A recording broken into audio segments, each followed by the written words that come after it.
my sweet summer child, what do you know about fear? Fear is for the winter, when the snows fall 100 feet deep.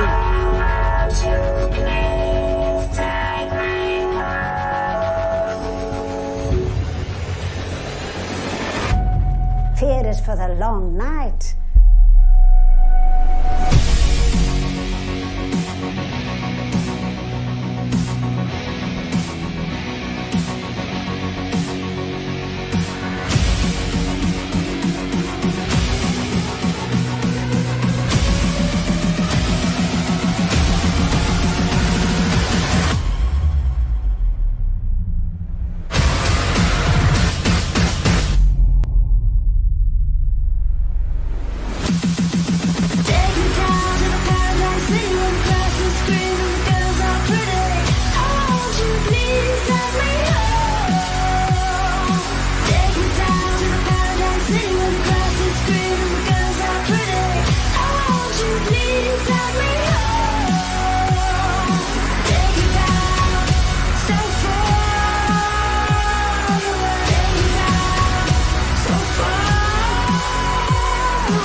Hello, my sweet summer children. I'm back with the juice to get you through the long night.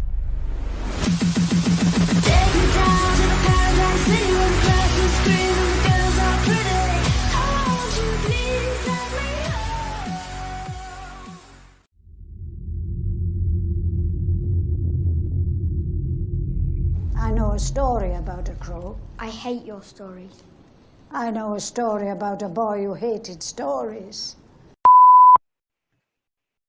Hello, my sweet summer children. Welcome back to episode 2 of DireWolfCity.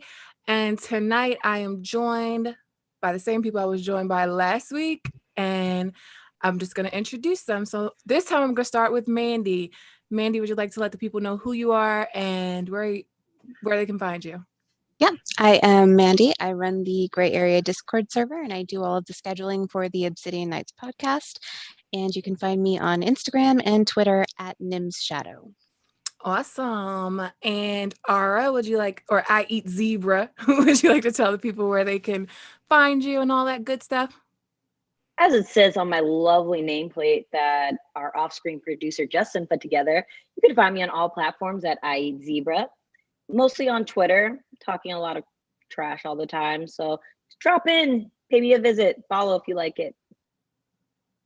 Awesome. And my usual suspect that just says hi, Alicia. I was going to say, do I have to go last this time because my intros suck? No. Hi, that's guys. Not why. It's me. You can find me on Totes Not Alice you can find me at Totes Not Alice on Twitter, and then you can find me on Instagram as Hangry like the wolf. Wolf has an E at the end of it because the original spelling was taken already. So okay. There's your intro. Nice. I'm so proud of you. So I'm just going to say what's up. And let's introduce our off-screen producer who puts a lot of work into getting these streams together. Justin Thomas from Top Shelf Fandom. Justin, would you like to tell the people who you are? Yeah. Well, no, not really. You can find me on MapQuest. And I will link, though. It's an unlisted video for you guys that like the intros. I'll link those for you guys in the chat below. But take it away, ladies. Thank you. Awesome. So I'm just going to say hello real quick to some people in the chat. We have Bear Chilled, Brandon Winslow, Peter Griffin, The Disputed Lands, John Lang, Doran Heron, Mara Jade Stark Walker, Reflective Rambling, The Tales of Elbeck, Melinda Murphy, Dildo Baggins. Dildo Baggins! That's great. What's up, Dildo? Baggins. Oh my Love it. God. Okay. So we're going to get focused here. So we want to talk about Bran Stark and what's going on with Bran Stark in the Winds of Winter. So we have like a little way we're going to do this. So we're going to start out by talking about what we know about Bran so far, some differences like show stuff that we don't think is gonna happen in the books. So let's start with we're not gonna talk about King Bran first, but I do want to start with King Bran. If I want to get a feel for like who's on board with King Bran and who's not. So I'll start with Ara. Honestly, it's been growing on me in the series that must not be named because Alicia hasn't read it yet, even though it's been out for like ever. But the fact that Bran parallels a certain other main character that likes to climb and ends up, spoiler alert for a book that's been out for like 30 years, becomes king at the end, it's been warming up to me more. I kind of started picking back into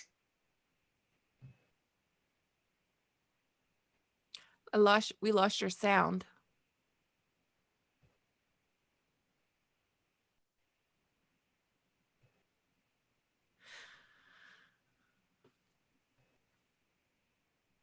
Can you guys hear me? I think my internet froze. Yeah, we lost your sound. Oh no. Oh, so where did you lose me at? I said a whole bunch of trash. When you said it was growing on you. Oh, it was growing on me. Long story short, just the parallels between Bran and a certain main character in Memory, Sorrow, and Thorn, because I've been picking back into that recently. And that character goes from unassuming lead, loves to climb, comes king at the end. Yeah, I know exactly who you're talking about, and I agree with you. Me personally, I don't love King Bran, but apparently that's what it's going to be, so I accept it. Alicia? Oh no, I'm right with you. I don't have a choice. So I guess I'm not super objective to it. I just haven't quite processed it. But here we are dissecting it. Mandy? I wasn't terribly fond of the idea, but I think all signs are pointing to we're going to have King Bran. We know that he was the first character that George wrote for, and he seemed to have big plans for him right from the start. So I think that that's where it's all leading to, and the special training and just everything he's gotten into kind of points toward it, whether we like it or not. Yeah.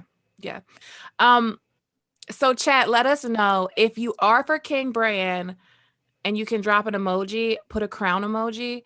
But if you hate that King Bran shit, put the poop poop emoji. So I also have a super chat I want to answer real quick. Thank you, Count Balerian of House Tatters, for the $5 super chat. So they're asking, is Old Nan Rowan Weber? I doubt it, but what do I know? Will Bran affect the story by time traveling other than Hodor? I don't think Old Nan is Rowan Weber. Do you? Do you guys? Old Nan gives me I was born and raised in the North vibes. Yes. And Rohan Weber clearly was not. Oh, that's a lot of poop emojis. That is a lot of poop I was emojis. gonna say it's gonna be a lot of poop. Just from before we even went live, I could tell it was gonna be a lot of poop. Tons of poop emojis. Yeah, I feel you. I feel you.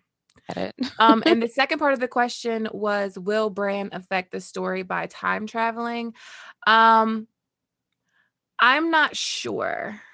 I'm not sure about that. Like, he has done like a form of time travel in the book, but would you call like him going into the weirwood and seeing Ned and the pregnant lady in the pool and the guy making the weirwood boat, would you call that time travel? I feel like the show kind of tried to make more out of it than it was. There is a moment in the books when John turns away after they find the puppies, and he goes back, even though Ghost is completely silent in the books and there's no noise, but he still seems like he hears something, and he turns back to find Ghost there. And in the show, they did that with Ned going up to the Tower of Joy. He turns around and looks at where Bran is, and because Bran calls his name, right? And there's a moment where Osha says, Osha, sorry, not Asha. They messed that all up. Osha says, who sends the winds if not for the gods? And so we're supposed to think that Bran is whispering to them through the wind to affect the past. And I don't know that that's really something that's going to manifest in the books. But they certainly want us to think that. I don't know that he'll be like time traveling. Maybe he can glimpse into the past, obviously, but I don't know that he'll have any effect on it. Mm-hmm. Yeah, I kind of agree. I will say I do think he is fucking with Theon, like, but I feel like that's the present. I don't know.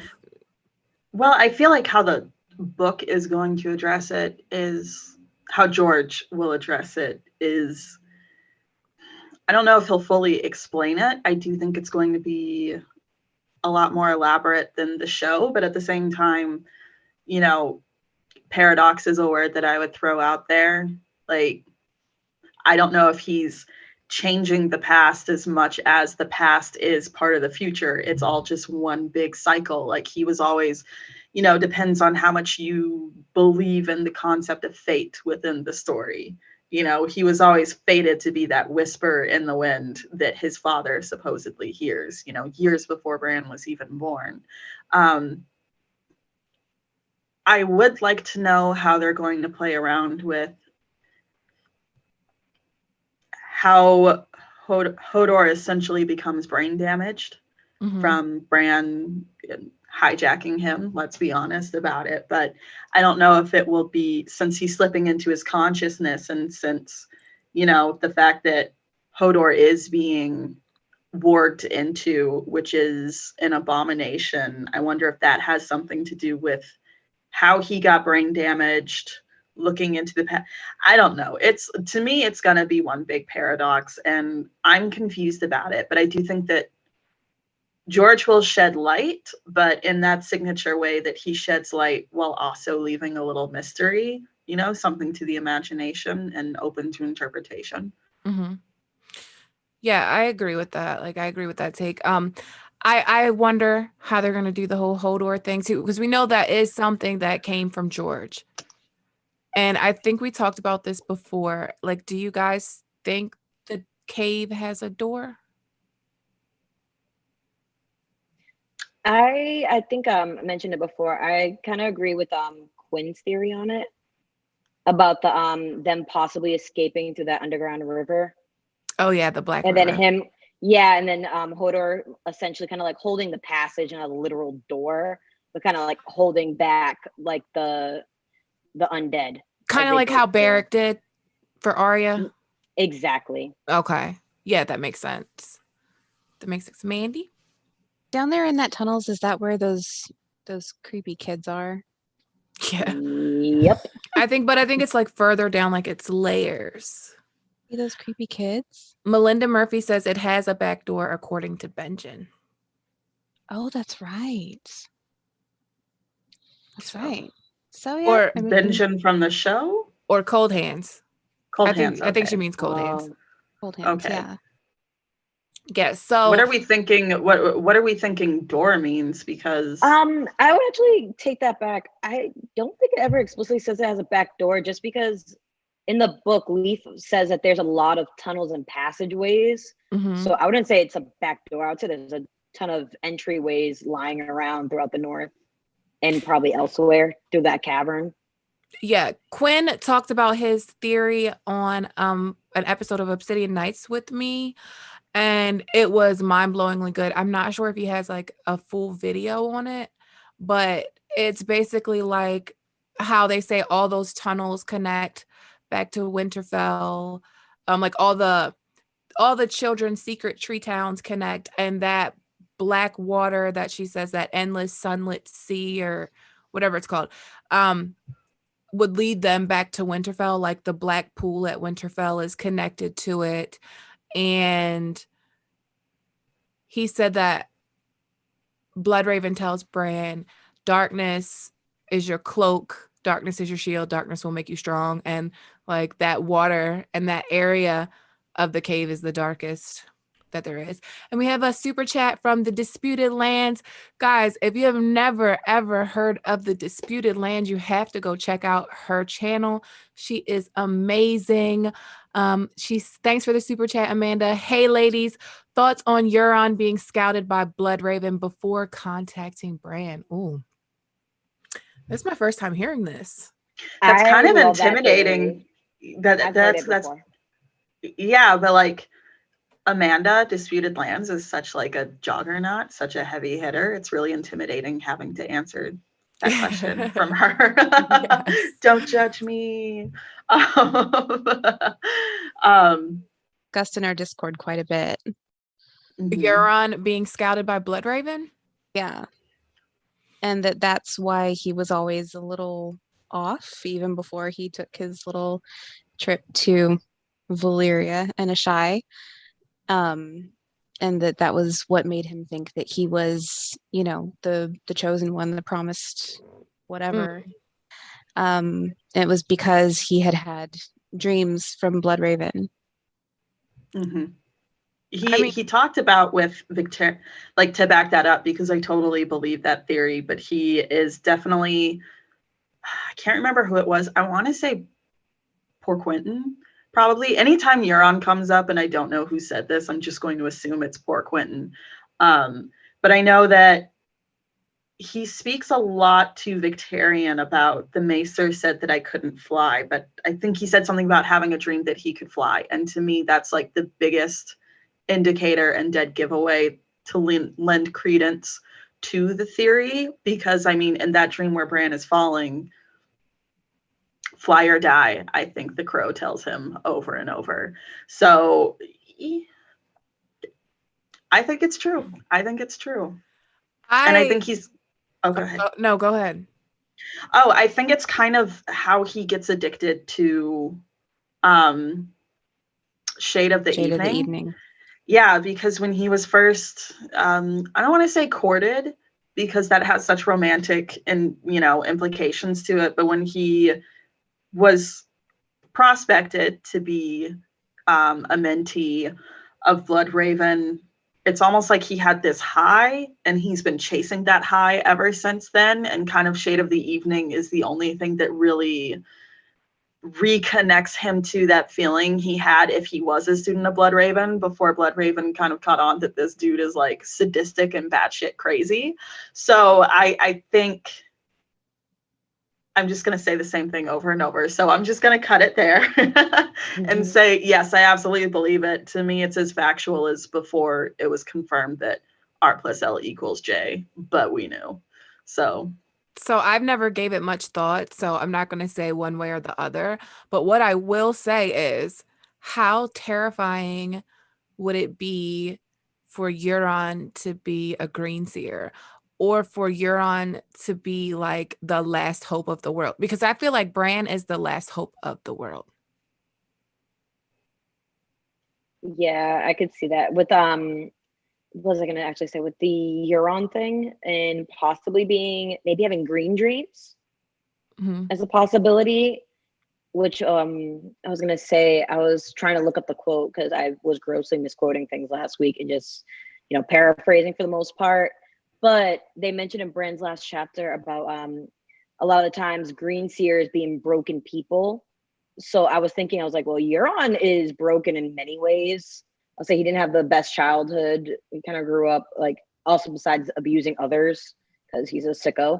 But I think he's maybe missing an eye. He's missing an eye. So I'm thinking, I don't think he is. He just wears a patch. Yeah, he's kind of like, cool. He does it for swagger. However, Theon does think back to, I think it's Theon, he thinks back to Euron's terrible eye. So I think they're mismatched colors. Don't quote me on that. Yeah, I think they are, actually. Now that you say it, I think they are.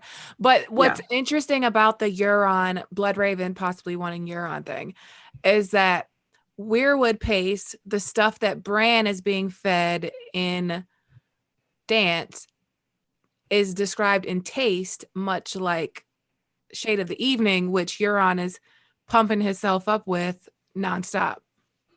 So maybe Euron has the same gifts that Bran does, and he's trying to get his own way because he doesn't have a mentor like Bloodraven. Bloodraven probably abandoned him once he realized that he was a fucking psycho. Maybe I not don't so feel much bad as for baby having maybe not so much as having the same abilities, but I think I agree more with your statement earlier that he had a taste of the dreams and the visions from Bloodraven, and he's kind of chasing the dragon, essentially trying to recreate that feeling with the Shade of the Evening. And we know that it's potent stuff. Dany gets pretty trippy in the House of the Undying, and like you said, Gray, it's very reminiscent of Bran with the weirwood paste, and it's the same super bitter, and then it becomes sweeter, and then it's delicious, and they want more. And I think that also is kind of how power is described in this world, that you don't really want it at first, and then you get a little taste of it and you like it, and then you want a little more, and then it's amazing and you can't get enough of it and you die without it. And I think that it's very reminiscent of the power that comes along with being in that life, and especially being around Bloodraven, who seems to have tons of power and knows everything about everything and can see everything and do everything, and it's very alluring. And I think that Euron has been chasing that feeling for all his life. That's a good point. Super chat, I don't see it. Oh, I see it here. Oh, okay, I see it. Thank you for the $10 super chat, Jay Lord. A difference between the book and the show was the Starks dressed not in leather, but white velvet, silver jewelry, and gray fur. And Winterfell was far larger and built from granite. Yeah, so the North was a little bit more elegant than the show made it, at least the Starks. And the castle was made from gray granite. Arya always talks about getting back to those gray granite walls of Winterfell. So yeah, and Winterfell is a lot larger, and Winterfell is magical, I think. Like, I don't think the White Walkers can run up in Winterfell like they did on the show. And I don't think the people that are dead in the crypts, I don't think they can come back to life, because I think those iron swords across their laps are keeping them in their tombs. Like, I feel like there's like a ritual, magical ritual when it comes to what goes on in Winterfell, in the crypts of Winterfell. And we know it's built by Bran the Builder, and he's like magical. The other structures he built, Storm's End? Storm's End is like Melisandre can't even get a shadow baby past the wall. The wall has magic in it. I don't know if the High Tower has magic in it, but probably well, I know does. that saying, there must always be a Stark in Winterfell. First of all, it's said so often. Second off, it's so cryptic that I think there is something like a magical element to it. Like, they belong in Winterfell for multiple reasons. I almost think that it's, I don't want to say a threat to anyone, but no different than like someone was talking about the house words. Like, every other house, their house words is braggadocious, and it's like, hear me roar and high is honor. And the Stark words are kind of a threat, like winter is coming. Mm-hmm. I think that there are magical ties to a person of the Stark bloodline physically being inside of those walls. So I agree. Winterfell is definitely magical. As far as the crypts, I don't know. I don't want to call it too soon. There's a possibility that if someone's down there, they'll hear scratching against the granite. I don't think they're getting out. But I do also think that is something that the show created just so that Sansa and Missandei and company aren't just sitting down in the crypts the whole time, because people are going to be pissed, being like, oh, Sansa just sat down there while everybody else so hopefully they don't. I don't know, I don't like the idea of those poor Starks being more meat puppets for the White Walkers, but hopefully they'll stay in their graves. I was gonna say with Winterfell, do you think the magic is on the parts that Brandon the Builder actually built? So that'd be like the broken tower, the crypts, and some of like the other very old structures versus Right. like some of the newer ones. I'm assuming they didn't embed magic in it. Yes. So my idea is that Brandon the Builder built Winterfell on top of a cave, like the cave that Bran's in. So the crypts are actually like an old Children of the Forest secret tree town. And that's why that's why they never leveled the ground. And then the only other tower that he probably built was like the first keep and maybe the broken tower. I think the first keep is the oldest tower in Winterfell. And then it was added over and over and over. They also like, have the hot springs underneath too, which work as a natural defense. Right. So I think that I think the magic of Winterfell is probably just what Brandon the Builder built. And I think the crypts could be like a bunker sort of situation. Do you think too he kind of chose a very advantageous location for Winterfell? Like he didn't just like build a location and be like, and I bless you with magic, or is it kind of like, because it was mentioned the hot springs. I think clearly there's something magical about that. Not that it isn't a real world thing that hot springs exist in snowy locations. However, I don't know how architecture works, especially medieval architecture, but are there hot springs that have run through a whole goddamn medieval castle? Yeah, I have no idea. But I know no, it's totally a thing. Catelyn can feel it in the think wall. that something, and I think that something important had to have happened there. Winterfell. For him to pick, for Bran the Builder to pick that location for Winterfell. Do you think there is actually the tree town? Go ahead, Ara. Yeah, I was gonna piggyback off the tree town thing. Continue your point, right? Well, I mean, even if that was the only reason why he chose that spot, was because there was so much advantageous pre-existing structures. There we go. Like to make into the crypts. I don't know if the crypts were specifically put in that hollowed out Children of the Forest structure because of the power that was already there, or if it was convenient. I mean, crypts that go down that far had to go down that far for a reason. And it seems not coincidence to me that he would choose that spot just because, hey, there's already, a giant hole in the ground. Let's just slap it here. Yeah. And it's also go ahead, Ara. So sorry. Yeah, I was gonna say, actually tying to the video you posted earlier about Brandon the Builder possibly being a hero. He was seeking out the help for the Children of the Forest. So maybe one of the ways that they actually got back more towards like the more settled part of the North at that time was like through those tunnels from like where Bloodraven and Brandon are chilling now, and took those passageways straight into Winterfell, where the crypts currently are, because they explain in the like Bran's last chapter, the cavern itself is over, I think, like 600 feet deep. And like there's like this open abyss that he talks about, and even in the other books like Maester Luwin, when he tells Theon like there are passages to get you out of here, like I can get you out of here without anybody finding out.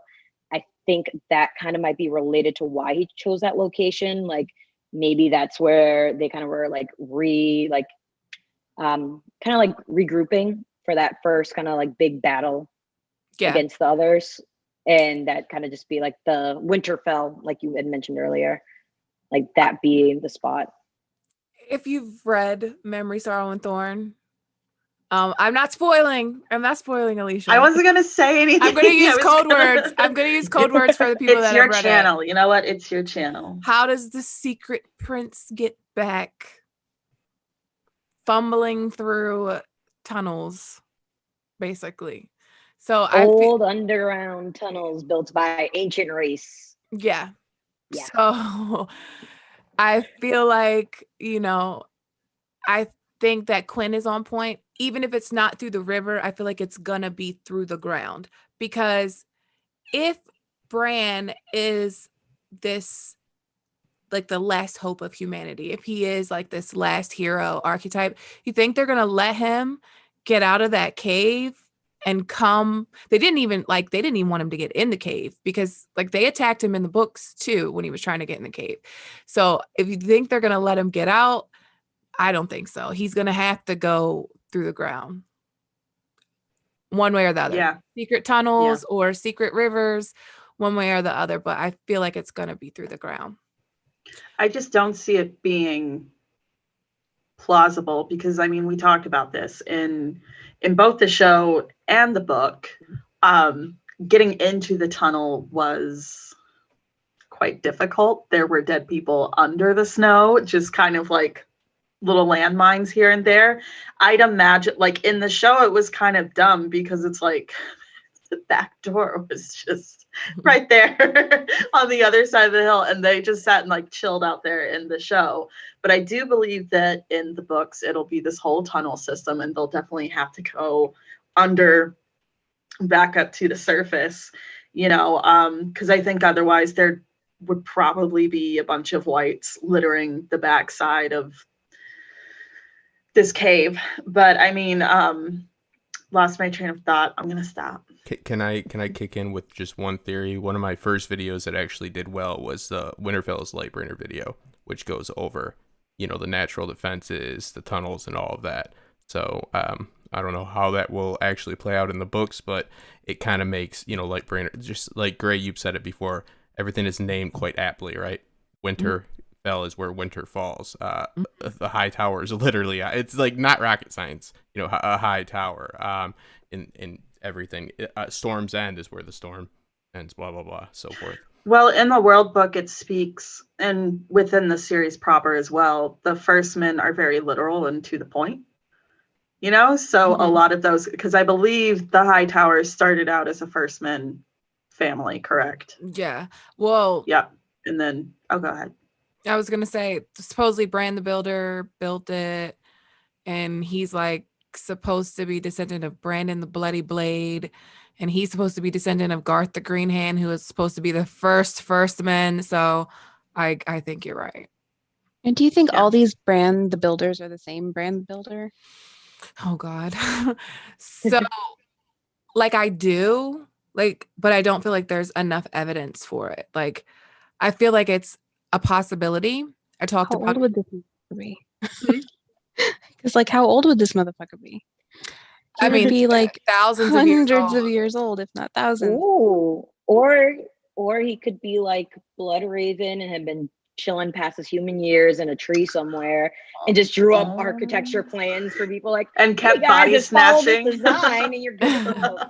I was gonna body say snatching, like the other brand that we know, just had his own a certain version of 8-year-old fucking creep.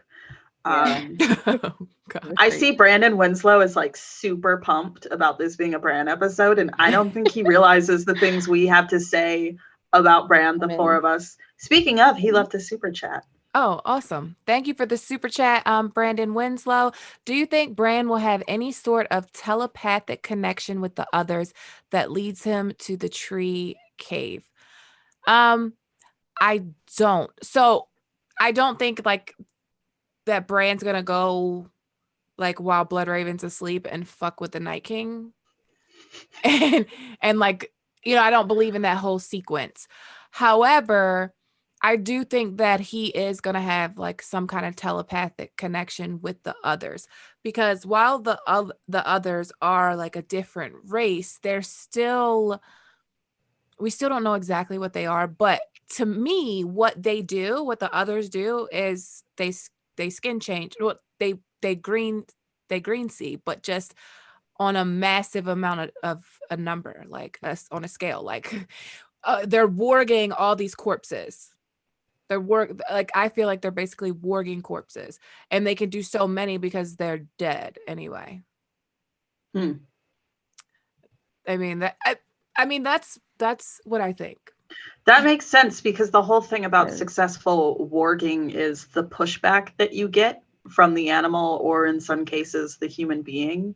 Bran is able to go into Hodor because Hodor has developmental delay, in a sense. You know, when Varamir tries to go into Thistle in the I almost said Winds of Winter prologue.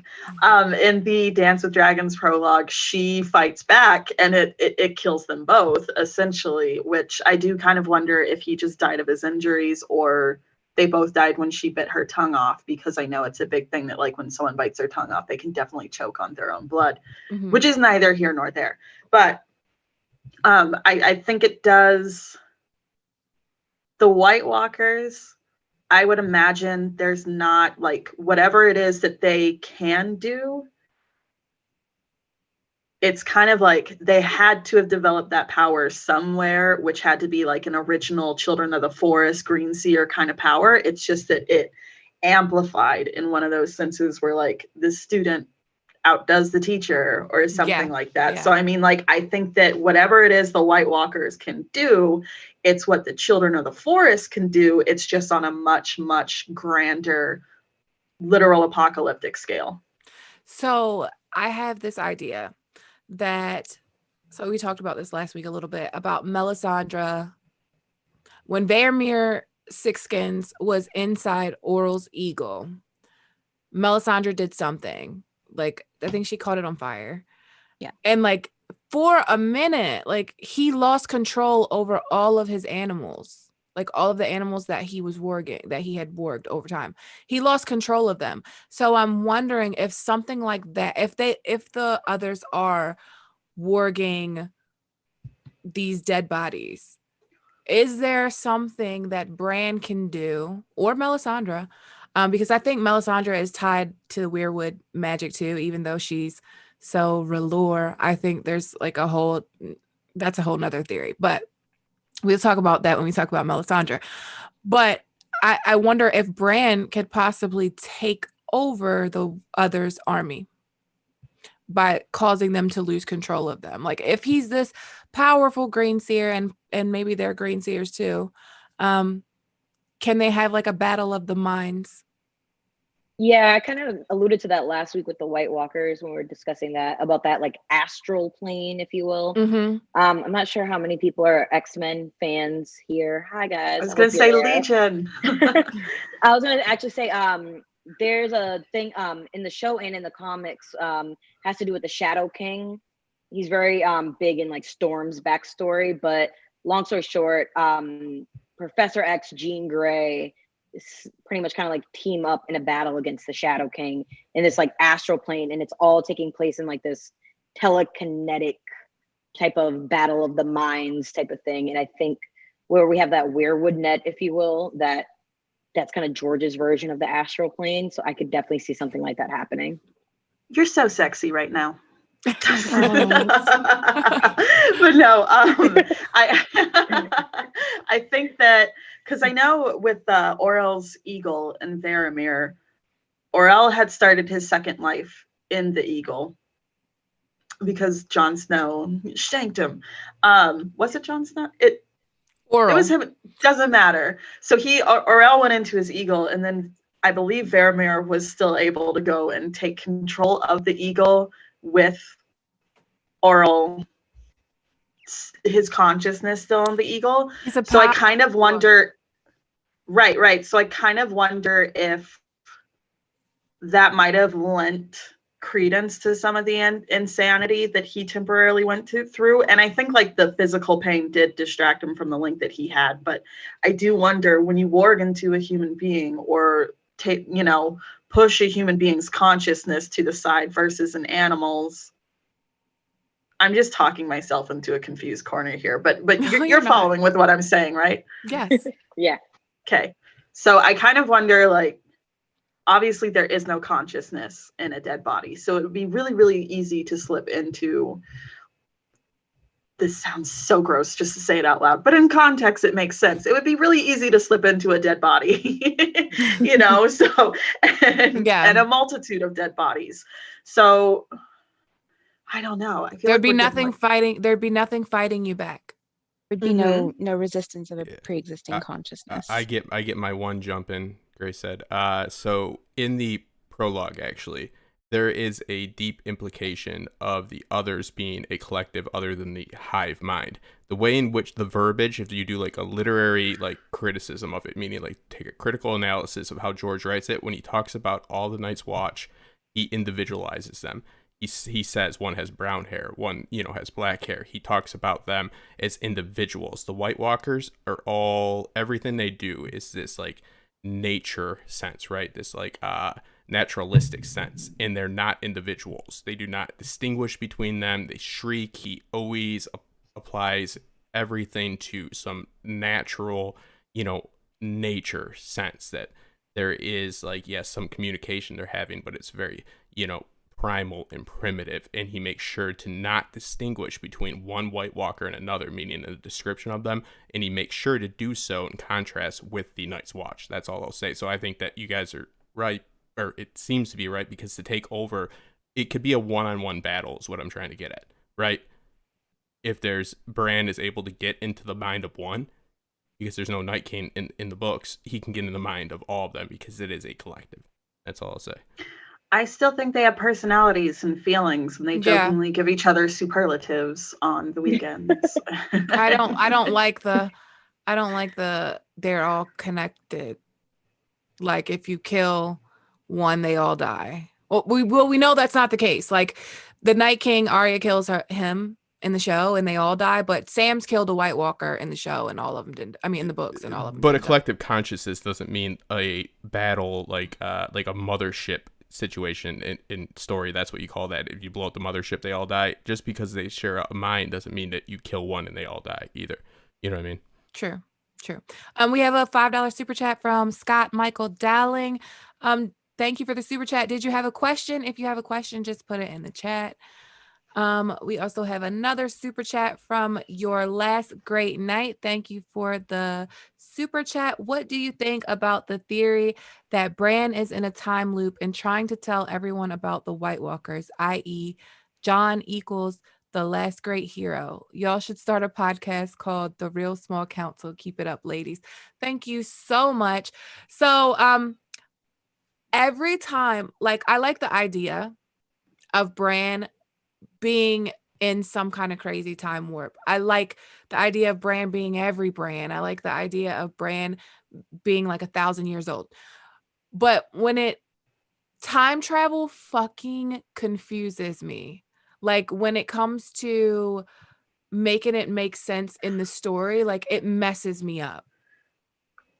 I have a question. This is so tinfoil, so it's only half serious. It's only half serious, guys. Okay. I rarely ever watch animes, but the ones I do are fucking awesome. I grew up with an anime called Yu Yu Hakusho, and one of the characters in there is, he's basically a fox demon, and he lived his whole life as a demon, and so he got injured, and as he was dying, he kind of pushed his consciousness into a woman, and she ended up pregnant, and he ended up being reborn through this woman. So I kind of half joking also, like, what if, in the most tinfoil of are you on drugs sort of way, what if there was like one Bran that just keeps, leapfrogging through time, like this Bran just keeps pushing his consciousness into the Stark mother over and over, so he's kind of reborn in a way. So that's kind of a way that he would get stuck in this time loop over and over. I wonder, but it's a half joke. I really like the idea of Bran being all of the Brans, and I feel like there's little snippets of context in the text that allude to that. There's this part where it talks about when Bloodraven and Shira went to the north, not Shira, sorry. We'll step back from that for a moment. That's a huge tinfoil. We're just going to let that one go for now. When Bloodraven goes to the wall, and okay, I'm just going to say it. The theory is that Old Nan is Shira. And it's a little crazy, but he went to the wall, and it says that right around the time that Old Nan came to Winterfell, it was during the time of another Brandon, not my uncle, nor the Brandon before him, but a Brandon of a Brandon of a Brandon, who knows how many Brandons ago. And so they, meaning Shira and Bloodraven in this crazy theory, but we'll say Bloodraven for our intents and purposes now. So Bloodraven knew that he was waiting for a Brandon. He didn't know which Brandon it would manifest in, but he knew he was waiting for a Brandon. And he knew that it would be a Brandon in that line of Starks. And so he went there specifically waiting for that Brandon to arrive. And I think that kind of speaks to Brandon being all of the Brandons. The coma dream, when he awakens he doesn't really awaken his third eye yet, but the coma dream, when he like looks to the heart of winter and he sees like these, what are they? Spikes on the ground, like ice spears poking up from the ground. And he sees like all these dreamers before him that have landed on the ice spears and like died. So it could mean that people landed on the ice spears and died from dreaming, or it could mean like these were the people that came before him in order for him to be born. I think that those were the brands that Bloodraven or whomever, because I don't think Bloodraven was the first, but I think that was the brands that didn't learn how to fly, the brands that weren't the right ones, and they got thrown into these dreams, and it was fly or die, and they died. They hit the spikes and they died.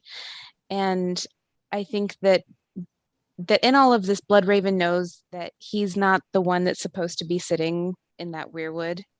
He doesn't, he knows that he's not the three-eyed crow. I mean, we don't know that he's the three-eyed crow either, but he knows that he's not.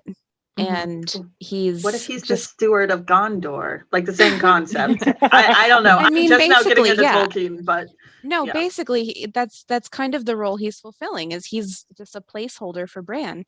And I think that we have, again, another little snippet of text, because George likes to just throw these in there and say, haha, I got you, but in the Dunk and Egg series, when Sir Duncan says, everyone says it looks like a raven, but I don't see it. Saying that everyone says that he's the one, but he's really not. And that's what makes me think that. So I have 2 super chats from Talon Pal. Thank you for both of the super chats. So the first one I see is, does anyone feel like there's going to be a high fantasy wizard battle between the Hightowers and the Greyjoys in the Winds of Winter? Magic galore. I would like to see Marwyn the Mage and Euron in a wizard battle. Oh, me too. Okay, but can it be, to reference Lord of the Rings again, can it be like that Ian McKellen, Christopher, that like spinning around on top of the tower? Cat fight. Okay, first of all, side trail, I think you're lying if you say you get through that scene without at least giggling to yourself. But I'm trying to. I don't know. Like, even though there are dragons running around, and obviously there's a boy warging into people and all that other stuff, I kind of do think that George is as sparing with his fantasy as he can be. Like, where he's like, so a full-on wizard battle seems a bit high fantasy for George's taste. Yeah. He likes to have a world where it exists, but not a story where that's the focus. Right. So we do know that George has said that there's going to be a battle in Old Town. Well, there's going to be a battle that Sam, he's working on a Sam POV, and it's before, the POV takes place before or after a battle. We know that Sam's in Old Town. So what are they calling it? The Battle of Blood in Old Town, where they think like Euron is going to attack Old Town. So George had said like he thought it was dumb for there to even be a character that existed, like a wizard that existed that could just like fix all the problems with like a bibbity bobbity boop and fix everything. Like, so I don't like, if there is going to be some like wizardry going on, Marwyn's over there with Danny, so it wouldn't be well, he's going there. Euron just like unleashes hellfire on Old Town and they don't counter it at all because we have Lord Leighton up there with his daughter like working on shit. So And I he's been up kind there of for a wonder. while too. Well, I kind of wonder too, like, I have two different little scenarios in my head because I do think that Euron is going to go to Old Town and just slaughter a bunch of people as some sort of blood sacrifice. So two scenarios in my head in a way are equally horrifying. Like he slaughters all these people in the intent of a blood sacrifice and nothing happens. Nothing happens. And we're still looking at, mass, like he just wiped out almost an entire town, like blood in the streets. Or it could be one of those things where like other than the shadows dancing on the tent walls, when Danny accidentally makes kind of a deal with the devil with Miri Mazdur, you see the shadows on the wall, but you don't really see the fantasy aspect of how that blood sacrifice paid off, and you don't even know other than the shadows on the wall that was really an exchange as much as like, I mean, it kind of sounds like Rhaego was kind of doomed in the womb from the get, and I wasn't trying to be cute when I said that. But it's kind of this cute nonetheless. What? I said, yeah, you were. No, that's a place I definitely wouldn't go. But I mean, I think that a lot of what happened with Rhaego and Drogo was extremely. We'll get back to that. It wasn't in our face. It wasn't. Like we didn't get to see the mechanics of how it happened. And I think whatever happens in Old Town, I think would be kind of horrifying if he killed all these people and then nothing happens. Because, Euron is kind of, some of his claims are legitimate. And in other ways, he's a tool. He's a braggadocious tool. Like he's a pathological fucking liar. He's a big fish sort of dude. So he's a rapist. That too. He's many horrible things, but he's mutilating people. You have a super chat from Talon Powell. Yeah, I was about to get to that one. Is there it's okay. Thank you for the super chat. Is there a difference between the three-eyed crow and Bloodraven? We don't know.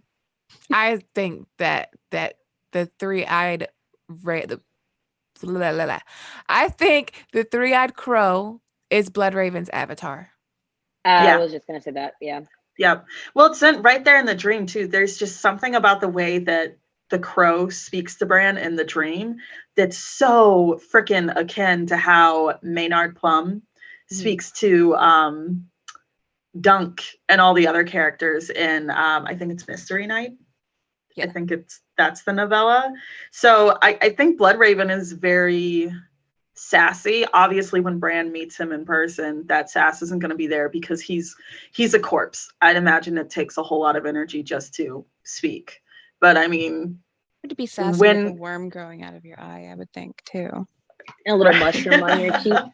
Right. So I would imagine just the sass that we've seen Brendan give, and not just when he's disguising himself, but I kind of like the way he talks to Egg in the novellas, like almost sarcastically, like, oh my God, kid, what else you want? Fine. Like it's so akin to the way that the crow speaks to Bran. Like it's so sarcastic, it's so lax, it's, I'm paraphrasing, but Bran will be like, oh my God, what's happening? And Brendan is basically like, I don't know, looks like you're falling, kid. Say, you got any corn? So yeah. We got another super chat from Talon Pal. He asked, in regards to my first question, y'all do realize that Dany hatched dragons using blood magic. Magic isn't rare in the story, it's just powerful.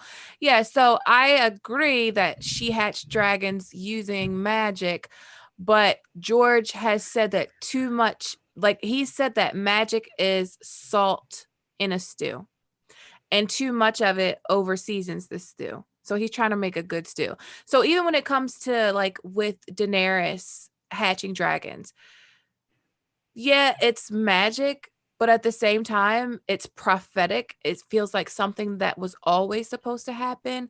And there's like this realistic side to it where once she hatches these dragons, it's such a powerful thing. It's such like a, I don't know, kind of like the birth of Jesus kind of thing in Westeros and Essos. But once she does it, more magic comes back into the fold. The glass candles are burning again. Things like that are happening. Yeah, and I don't think that there's any denial that the magic exists. Like I said, it's not a story about magic. It's a story where magic happens to exist in the world.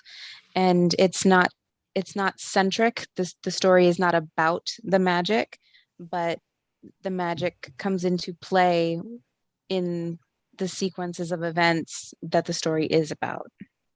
It's not the main course, it's a side Yeah. dish. We had another super chat from Tasha. Thank you, Tasha. She says, do you think we will get to see Bran's POV through the rest of the series, or will his chapters stop once he's completely plugged into the Weirwoods? I think we're getting Bran's POVs through the rest of the series, and I actually think the series is going to end with a Bran POV, like Dream of Spring, last chapter, Bran POV, or epilogue. Yeah, it kind of opens at the close, if you will. Like we open with Bran, besides prologue, but first chapter is Bran. It only makes sense for Bran to be the last. Mm-hmm. Also, I just wanted to say, Edric Storm had a funny comment about, I gave the three-eyed crow the Gilbert Godfrey voice, and now in my head, I am just picturing that. And it's No, hilarious. It's like Iago. Yeah. So the three-eyed crow is just Iago from Aladdin to me now. Thank you, Edric Storm. I appreciate it. And just to go back to her question, she said what she was asking about Bran. I could see why you would think that, like, once Bran knows all this stuff and he's like this all-knowing Bran, like it will be giving away a lot of stuff to the reader. But we're at the point where it's time for them to start giving us shit. Like, it's time for him to let us know. Like, he has to give us the answers to some of the shit, or like he has to. Do you think Bran's gonna be the one, kind of like in the show, that reveals R plus L equals J? Yes, I do. I do too, and I think he's also gonna be the one to tell Mira, like, "Hey, maybe you should go get your dad." I need him. I see him. Well, isn't there a little trio of Northern Lords that's in the neck right now? Well, I can see how, like, Bran. So Howland, I don't really think he's gonna sell out a secret or the parentage secret just because Jon is legal king in the North because of Rob's will, which I think we're all on board with the fact that Rob made Jon king in his So I don't think that Howland's gonna come along and be like, king in the North. Oh, let me tell you about kings, kid. You know, he'd probably keep that to himself. Unless Bran did come forward and said something about it, and then Howland can kind of confirm it, because Bran would be coming out of the woodwork to be like, hey guys, I'm a creepy little 8-year-old now that sees everything, and I need you to take my word for it. I saw when I was eating this paste, when I was talking to this tree man, that my brother is actually my cousin, and he's king of the 7 kingdoms. I think Howland is needed to kind of, you know, back that up a little bit. Maybe. My story. I was saying, how common of knowledge is it that Howland was there at the whole Tower of Joy situation? Like, obviously, as a reader, we know that, and I'm assuming up in the North, they probably know that, or at least like a few people, like a Barbary Dustin, whose husband also went down there, and maybe like her and a few others can be like, oh no, he definitely was there. We do know that, to help. I don't know. It's gonna be a weird thing to try to prove without like Maury or some type of paternity test. Everyone's dead, you know. Talent Pal said, "You're not just wrong, you're ignorant." Thanks. Moving on. Huh? Oh. Moving on. Yeah, so, the chat's getting interesting. To answer Foreskin Police, I am not LGBTQ, but I am very comfortable with letting my friends of the same gender know when they are being sexy or attractive. So sorry. Also, probably stray away from using the term lesbo and leaving mean and hostile messages on my video at the same time you're watching this. So we'll just say goodbye to Foreskin Police. Classy name though. Never would have expected not classy behavior. No, that's wasn't. I think They're they cool. mentioned something about being LGBT. I don't It's know. up to you. I don't know. I don't saw think that they- comment, but I was like, is it your left or my left? Because they're talking about me.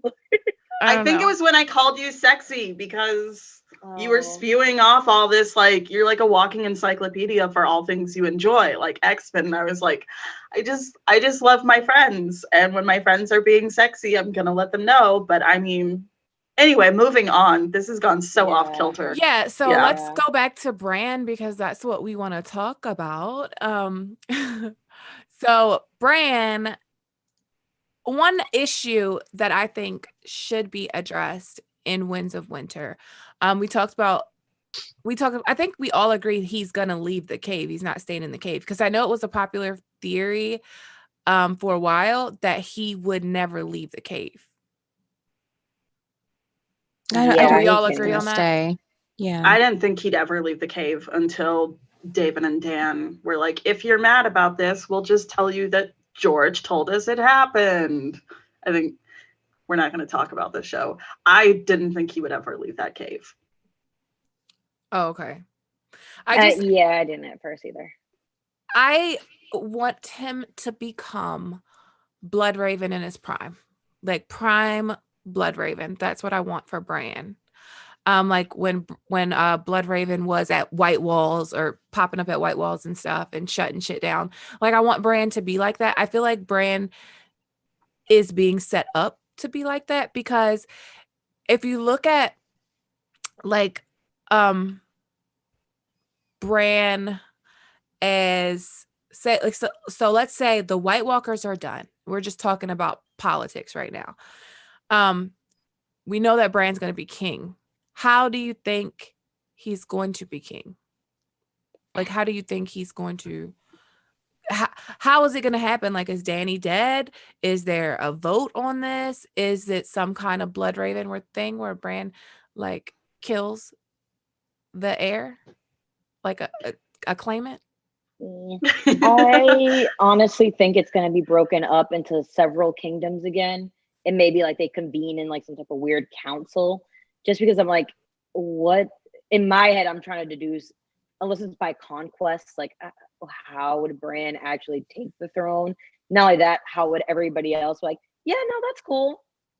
Like in the show, which I hate talking about, but that who has a better story than Bran? I'm like, he was out first season, so clearly. Right. I'm gonna back what you say, Ara, because I think that I can totally see the kingdoms, like the band splitting up again. Because I think, like, I don't know, nothing good has come from, not that any kingdom is perfect, but God, that sounded like I was making excuses for monarchy. But I mean, ever since the Seven Kingdoms were established as one unit, it's just been utter chaos. Like nothing good has come from it. So I can see them deciding to kind of go their own way. However, I can also see kind of like Bran having this hybrid between you all answer to me, but at the same time, you're like, I can see him maybe not so much being king in the traditional sense of like duties of a king, but I can see him being this wise man to them all, like firmly establishing himself as omniscient in a way. So I can see him kind of overseeing things because he's now the three-eyed crow. Yeah, I see him being king in the north. Or if it's king of all of Westeros, then I see him being like, I see the new ruling seat being Winterfell. Like I can't see like this weirwood guy moving and living to the Red Keep where there is no weirwoods. And like if the Red Keep is really going to be fucked up like we think, why would he leave a perfectly good castle with a perfectly healthy weirwood tree to go to King's Landing where it smells like shit and it's burnt down and it's rubble. It's like rubble everywhere because it's been like that doesn't make sense to me. Like maybe Harrenhal, maybe the God's Eye, maybe Winterfell, but anything other than that, I just can't see it. Well, can I just Well, say, I what mean, I about kind of feel. Go ahead, Justin. what about him being related so closely to Bloodraven? Meaning, like, he's kind of like a hybrid of him. That would be terrifying to the people. Terrifying. The realm would not accept you mean that. like just this Yeah. all-knowing individual? Well, he pretty Well, much I mean- calls. Yeah, I think he might not tell people that. I think he might he be shouldn't. like I how would advise him not to. I but yeah. wouldn't. Yeah, because I'd be like, whoa, what? But I'm trying to do you figure out- see? But I'm trying to figure out why, because I think that people won't have a choice but to accept it. I feel like whatever Right. scenario that is going to happen has always been meant to happen, because I do feel like time in A Song of Ice and Fire is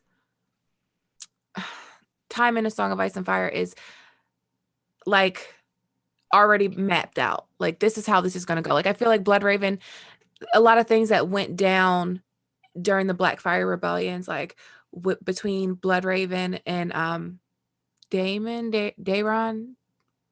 Bittersteel. Daemon Blackfire, between like Bloodraven loved Daemon and he still killed him and he still killed his sons because he knew, I think, that it had to happen. And that's why he tells Bran like that story, like a brother he loved, a brother he hated, and a woman he like that. He's like basically telling Bran like the past is the past, you can't change anything, and really you can't change the future either, because you have this like what's meant for it to happen is going to happen either way. But I know like people were scared of Bloodraven, like Dunk was always scared of Bloodraven, but people are always scared when they don't understand shit. So when they don't Right. understand it and they don't know how he knows what he knows, like people are scared of Varys because they don't know how he knows what he knows. But I mean, I don't think there's going to be anything they can do about it. Right, and you didn't see Always. Brendan going around telling everyone that he had all this information either, or that he knew all of anything, and I think for the same reason that people would be terrified. Yeah. And people Mhm. already called him a sorcerer because he, had strange But- control over things, and that was without out and out telling them, yeah, no, I see shit. Like that would Yeah. be terrifying.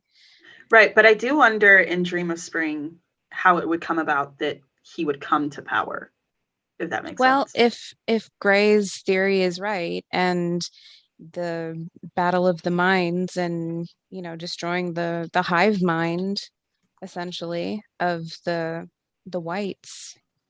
I mean, we don't really know if we even have a Night King. That could be, a seat that we're trying to fulfill, just like we're trying to fulfill the role of Azor Ahai. It might not even be a person. It could be a series of events, like you say, Alicia.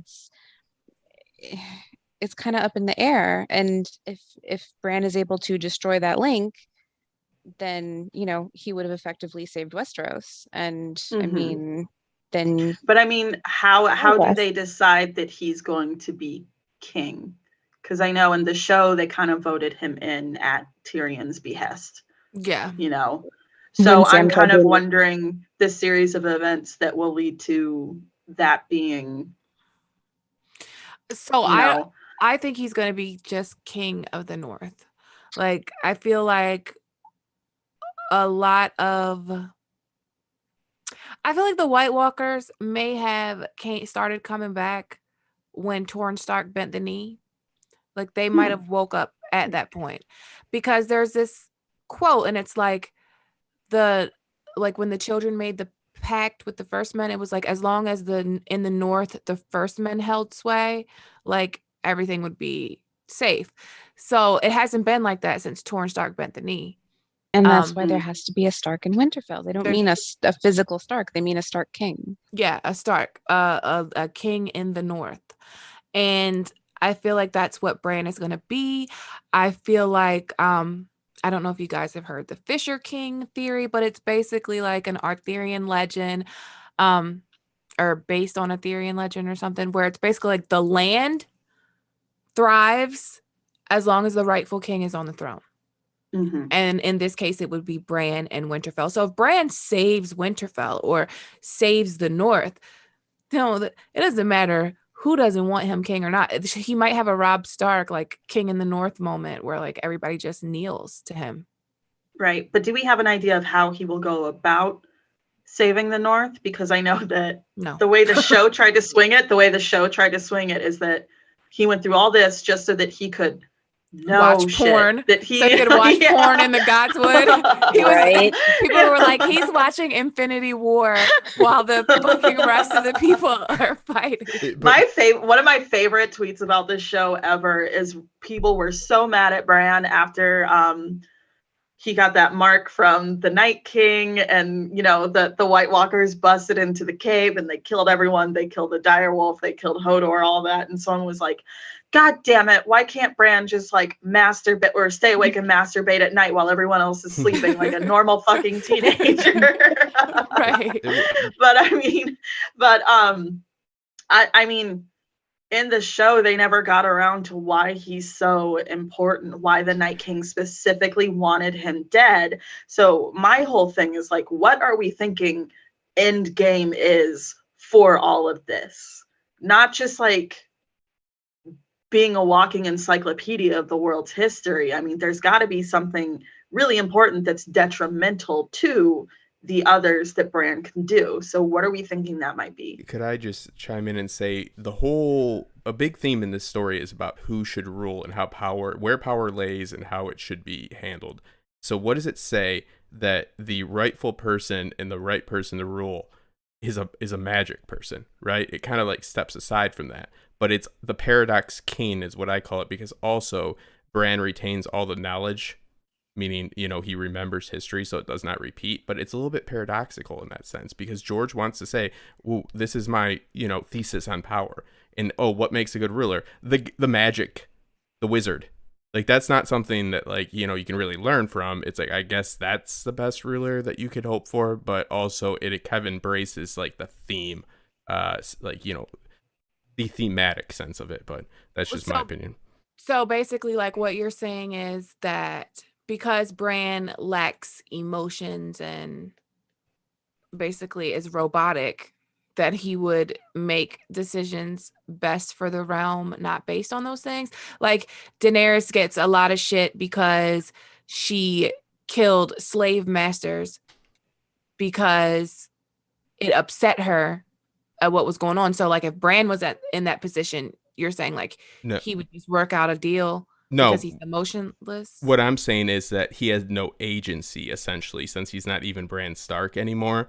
And if we're talking about where power lays and how it should be handled, giving it to somebody that is this omniscient being seems really out of character for George. But also, that's why, again, I call this the paradox king concept, because it does fit with the story of history repeating itself. And if you remember history, it won't, right? So like it works on both levels, but it's a juxtaposition, they're kind of in contrast. It's a tough one, because it's like, oh, who should rule? I guess like I'll become a wizard so I can be a good king.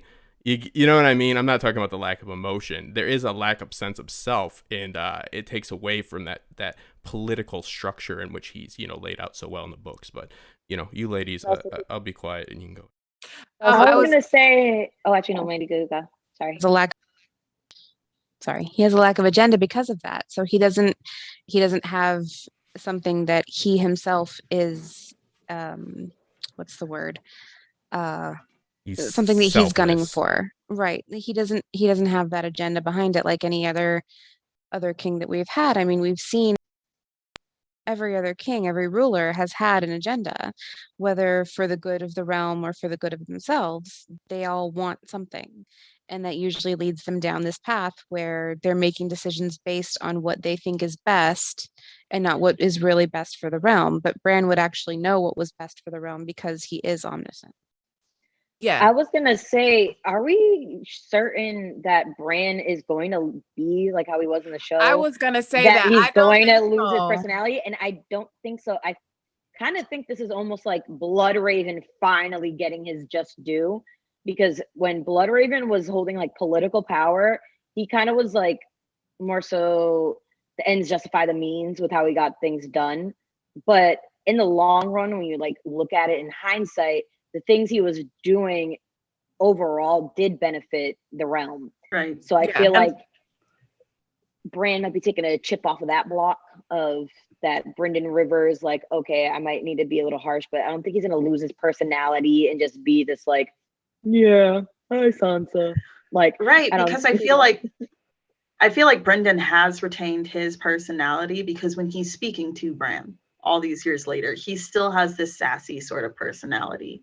When the thing about the stuff that Brendan was doing back then, we're reading about it in the context of a history book, and we're only seeing the aftermath and the end result of the decisions that he's making. We don't get a POV of him. We don't even get a POV of somebody near him. So, I mean, it could be on brand to say that he agonized over these things, but because he sees into the future, he understands it needs to get done. And I can see how when somebody has foresight, they're going to do the unpleasant shit because they realize there's no other way. You know, Doctor Strange shit in Infinity War, if that makes sense. And Bloodraven definitely has emotions. That's why he thinks about Daemon, Shira, and Bittersteel. Like, so he definitely still has emotion. But I wanted to get back to what you were saying about, like, well, what is it that Bran's gonna do that is gonna, you know? So if we look at Bran as a character, what makes him different from the other characters? He's a green seer. So what do green seers do? They can take the skin of any animal that can fly, swim, or crawl. But even when the children had multiple green seers and they were fighting just the first men who had no fucking magic, that wasn't enough for them. So I don't think it's gonna be something that Bran does on his own. I honestly do think he might try to take the Night King's army, like War of the Mind kind of thing, might try to take the army. But I feel like everyone's going to be doing something. Like Dany's going to be doing something on her dragons, and Jon's going to be doing something with his sword. Like, they're all going to have a part to play. So I don't necessarily think like it's just going to be Bran like standing in the middle of a fucking field. Like, just Right. working into corpses alone. Right. It's definitely going to be a group effort, a good, I don't want to say collab, but that's definitely what collaboration. sets it apart. Or bring up X-Men again, and we just build Bran a Cerebro, and you know, we can use that to, you know, get into the mind of the Whites and the White Walkers and take control. Professor X. Well, style. X-Men is a very good parallel. In fact, any kind of Marvel movie where it's like this ensemble of that's a good word for it. Like, everybody's doing something to help each other out. Like, you know, the Isle of Faces, that's definitely a center point for a lot of magic that happens. In the same sense, there is a place, I suppose, Lands of Always Winter, that's kind of a center point for magic. The Green Seers did have magic that disrupted the terrain, you know, Hammer of the Waters, Breaking of the Arm of Dorne, which I suppose is the same thing when you think about it. Moat Cailin, I think they happen simultaneously. So who knows, maybe Bran has the power to really disrupt the terrain of the Lands of Always Winter in a way that like disrupts a power source for the White Walkers, which is getting really high fantasy, but at the same time, here we are. I think maybe that gives Dany an end to come in with Drogon. Who knows? I'm like convinced she goes out on Dragonback, so I don't know. Blasphemy. So we have a $2 super chat from I was about to say from Baromir Sixskins, from Emmanuel Presley. Thank you for the super chat. He says, do you think Baromir Sixskin has Stark blood? So I don't necessarily think that he has Stark blood, but I definitely think he has First Men blood, which he could definitely have Stark in him somewhere down the line. He definitely has First Men blood and likely Children of the Forest blood, and for him to be able to warg the way that he does. Mhm. Yeah, I agree with that. Yeah, Um, because isn't it like those firstman blood that actually gives them kind of that skin changing ability for the most part? oh, this is a good question. Ooh. Thank you for the super chat, Amanda, and this amazing question. We're told the tenets of skin changing. Does Bloodraven know Bran is skin changing Hodor? If Bloodraven is training Bran, why haven't the rules been taught to Bran? I think he just knows. I think he knows too. I don't think he knows the rules though, because that seems like very like like kind of amongst the wildlings culture. That Mhm. seems like a thing because where Varamir kind of got sent off to another like skin changer once his family kind of found out what he was doing. They're like, all right, you can go live with the rest of them over there in that village. And I think it's just amongst their culture and their group, they knew that. I'm not sure if Bloodraven was given that same handbook. Mhm. He may have, I mean, he's lived way beyond his years, probably found out by now, but I definitely think he knows what Bran is doing, but I don't think he's stopping him because again, he can see in the future, and I think he knows that Bran needs to be doing this in Mhm. order to save him. What were the tenets again? You can't skin change a human. You can't eat human flesh. Yep, You and I can't. think mate while you're in your like Yep, you animal. can't. Abomination was the word that Hagar, Yeah, what was Haggard. his name, was constantly Haggard. using. Hagen. Abomination. Yeah. Hagen, yeah, Hagen hit it don't matter. But yeah, I think it was mating while skin changing, eating of human flesh, working into a human. And I'm pretty sure someone in the chat will let us know because right now this is gonna bother me. This is gonna bother me so bad. Like, let's say that maybe Bloodraven does know these rules and he doesn't teach him to Bran because he doesn't want Bran to follow him. Like, That's maybe what I always assumed. He didn't want to put limitations on Bran early on. Yeah, there's a part of me that kind of wonders if Brendan is kind of just like, not that he agrees with it, but he's kind of writing it off, like trying to give the kid a last little hurrah, / he knows that Hodor is necessary to Bran and possibly Mira getting away. I'd imagine someone on foot would have to help Brandon get away, so it's gonna be Mira, I'd imagine. So I think he knows. I don't think he's like, yeah, it's fine, it's great, but he's got bigger fish to fry. So it's kind of like this weird side eye, but like sort of situation. Yeah, I think it's probably like he knows that he needs Hodor. I think you're right about that. And like, don't let me not teach him how much of an abomination this is. We also have another super chat. Thank you, Reflective Rambling, for the super chat. It's 2 questions. So it's from Alex 1. What called Bloodraven to go beyond the wall? So that's interesting. I think it was just arranging. And he just disappeared. Yeah, more or less. Yeah. It could have been one of those things where he set out to range, could have felt a calling, could have been while he was out there. He's like, this shit is getting way beyond my pay grade, but let's do this, and then one thing leads to another, and now he's rotting in a tree. Okay, this is a good one. What does, and this is from D-Striped Ape, what does he ultimately want from Bran? Like, what's Bloodraven's goal? So this, I feel like, was debated a lot in the fandom, especially when it comes to like Bloodraven being good, Bloodraven being evil. So there's like this whole theory that Bloodraven just wants to snatch Bran's body. Like, his whole thing is to get Bran out there, prime his body to take it so he can get the hell out the cave. I'd snatch a kid that can walk. Exactly. I was just going to say, he wouldn't have gone after Bran the Broken. He would have gone after someone that had an able body that... Hear me out. Okay. If you were Bloodraven and you had all that power, wouldn't you want to snatch the body of somebody who has all that power? Like somebody powerful like Bran? Even though you can't walk. Even though you can't walk. If he was waiting and waiting for the right one, the one that was pliable enough or strong enough to. So do you think the power is connected to the body, or the power is in the consciousness, though?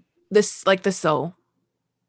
Right. So is it kind of one of those things, like what you're getting at is, in the same way that Orel was still in the eagle when Varamir took the eagle over, Bran would still be in his body, sharing it with Bloodraven. So like when the Children of the Forest, when he first like gets in that raven to test it out, to fly with it, and he's like, there was someone else in there, and Bloodraven was like, yeah, she's been dead a long time, but she's a shadow on the soul. Like if you died today, a part of you would still live in Summer.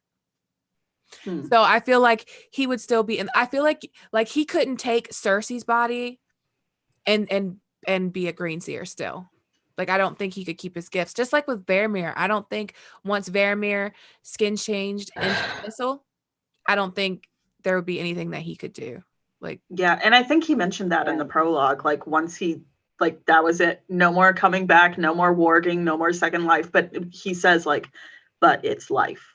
Yeah. You know, so. And if the mind has to be strong enough and, you know, it has skin changed before, the mind is already a green seer, it would be more reliable, I guess, to slip into if you were going to do the abomination road and slide into someone else's skin and take over their body. I think that the mind would be primed to accept another consciousness if the mind had already been able to slip its skin. You know, the muscle memory of skin changing was there, and it would be more willing to accept another consciousness. It's like a PC that can take it on. You got another super chat. I was gonna say, before you jump to that, I'm sorry. Go ahead. I was gonna say, at quick little point, I like Bloodraven better than I ever liked Bran. So if Bran could get Bloodraven's personality, I think we'd all be better off for it. No, I was gonna say I would understand King Bloodraven. Like if it's actually Bloodraven in Bran's body, like I'll understand King Bloodraven. I'd say King Bloodraven over King Bran any day. Any day. Any day. Okay. I would love if, like, okay, so is there anyone that plans on seeing Us by Jordan Peele, or anyone in the live stream that is super objective to spoilers for Us? I'm going to give you like 2 seconds more, even though, anyway, so in the movie Us, if you don't want a spoiler, mute it for like the next 15 seconds. But in Us, at the end of the movie, you basically find out that the good guy is actually like originally one of the bad guys, if that makes sense. And there's this like creepy reveal in the end where she turns around and she looks at her own son and she's like, shh. And then it plays that creepy I've Got 5 on it music, and I can I would kind of be here for it. I would live for at the very end. It's this kind of creepy little subtle indication that Bran was Bloodraven all along. Like he just body snatched him in the cave. Okay, sorry. But that would be crazy. And I feel like the show, like what they were doing kind of made it a thing. Like, so what they were doing was like, first of all, the show is its own thing. But what they did was make Bloodraven's consciousness go into Bran. And then Mira's like, Bran. And he's like, not really. Not anymore. And I'm just like, so you not Bran then? And like all of his reunions were like emotionless. So I could see, like, that's not my theory that Bloodraven wants to body snatch him, but I could see like that totally being a thing.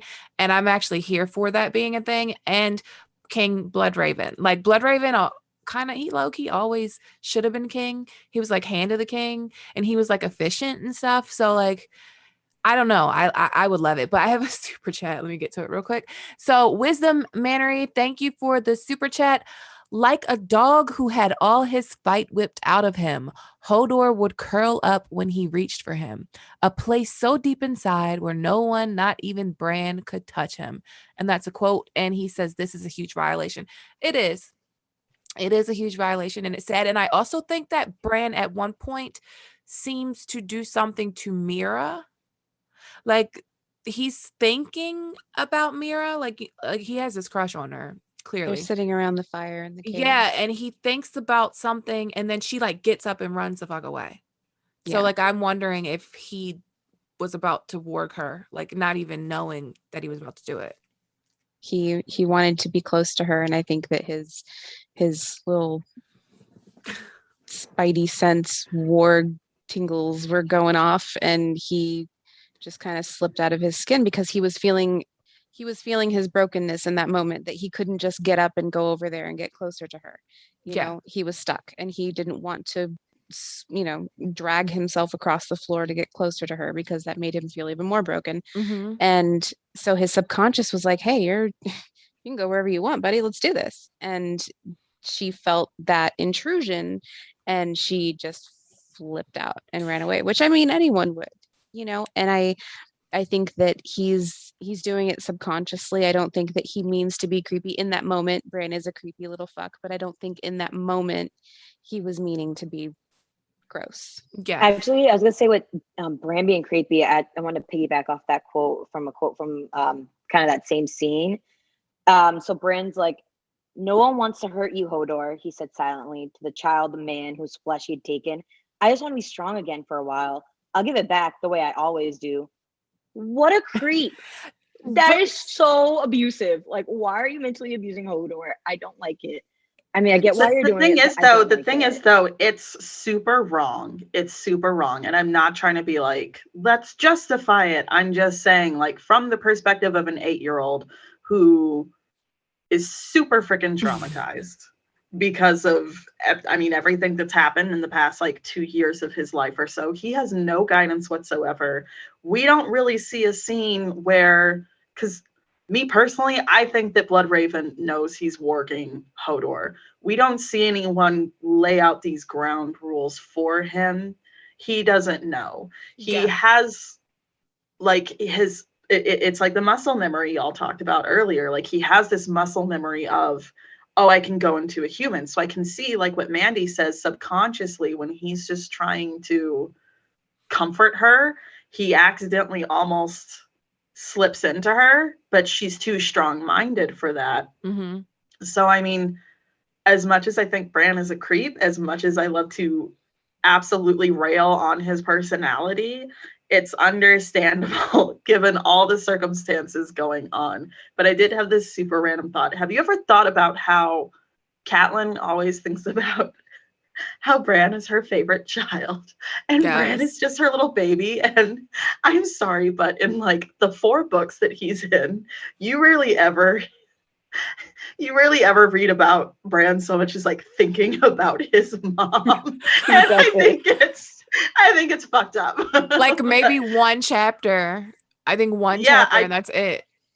Like the most I recall off the top of my head is when he eats the weirwood paste, and it's like, it tasted like this, and then it tasted like this, and then it tasted like the last kiss his mom ever gave him. And I'm like, damn, dog, you gonna do her like that?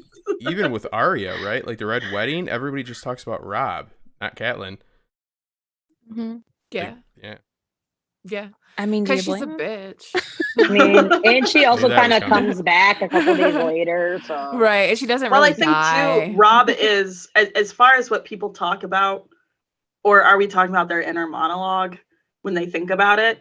Because I know as far as like people in the story talking about it amongst each other, Robb is politically way more important than Catelyn. So I can kind of see, plus like, if you think about it from perspective, if you're gossiping about something or you're like, ooh, are you going to talk about the 16-year-old king that wins every battle that ended up dying at a wedding? Or are you going to talk about, I don't honestly view Catelyn this way. I don't dislike Catelyn, but they do view her as like this crockety old bitch. So, I mean. Yeah, you lead with Robb. With Robb. Wisdom Monnery said if he was touching him physically rather than mentally, I don't think anyone would be justifying this. So I don't think we're justifying it. I think the fact that he does it to Hodor, knowing that Hodor is like going away inside on like some Jaime Lannister Mad King shit, I feel like it is scary because that means that he's going to be capable of some pretty fucked up shit. Yeah, and he's capable to do that to somebody he loves. So keeping in mind that he is 8 years old and his role models are He's not a 8 bird. anymore, is he? Is he still 8? He's still 8. Maybe 9. At the Maybe most not. 10. Is it subconscious though? Because this is interesting. Like, like Wanda from WandaVision, like she can do things is this interpretation? I've never actually thought of this. Is he more? No. He 'Cause knows he he's says doing it. He he in his says that, inner I wanna be monologue. strong again. Yeah, he says, Yeah. Hodor, it's okay. I just want to be strong. No, I know Really. Bran with Hodor, but we're talking about Bran with Mira. Oh, Mira. Mira. Yeah. Oh, No, yeah. I I think didn't he knows. I don't think that. I don't think it was intentional, but I mean, it He could is. slip into it. He's like it's like holding a hug for too long. He really just wants, he really likes Yeah. her. Yeah. Which is also creepy.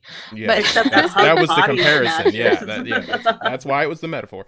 Yeah. But no, that there are parts of me that are like on a actions consequences sort of level, like long-term consequences. He's 8. He's not going to be able to put that together. However, I still do think he's fucked up even as an 8-year-old because he's consciously thinking about. Exactly. So he knows Hodor is whimpering in a corner. It's almost as if, like, we always talk about how Arya is losing bits of her humanity because of trauma. I think in a way that we just don't pay as much attention to. So is Bran. Like, Bran has been through maybe not just as much shit as Arya, but Bran He's can't been even through a walk. lot. All of the Yeah. Stark are though. Right. They're all Right. losing themselves with every trial they go through, and Mhm. it's not something that we can justify, but they are being hurt. I mean, Mhm. emotionally, they were not ready for a single thing that this world threw at them. No. Not a damn Mhm. thing. Their parents did not prepare them for anything. They lived in this Mhm. little bubble, in this little castle, way up away from everybody else, with no fucking neighbors, no people around them, and they were not ready for anything. And they've all So- been thrown into situations that have stolen parts of their humanity and made them use people. Every single one of them has used someone for their own benefit. Even Rob Mhm. uses the whole North as an army, right? That's different. I mean, that's his All right. I know it's different, but it's still. Justin, shut the fuck up. You wanted me to tell you to shut the fuck up. Here we are. Well, I'll just say a lot of people that never met Ned go and die for Ned, and they didn't plan on taking any I mean, land. but that's different. That's different because Hodor's relationship with Bran is like Bran loves Hodor. Like the way he talks about him, like when he's about to leave, thinking he was going to King's Landing, he's like, I gotta say bye to Hodor. And like, I'm never gonna see Hodor again. I'm never gonna see old Nan again. And I'm never gonna see these people again. Like he loves them. So I would say he's closer to Hodor than he is to like Sansa. I'm just Right, saying but what everybody deals happens- with their loss and tries to fix it, and people lose their life because of it other than them. Right. So That's I'm a seeing in fair the chat. assessment. So I'm seeing in the chat, Bear Chilled said she doesn't agree. She thinks that Bran is behaving as a normal kid.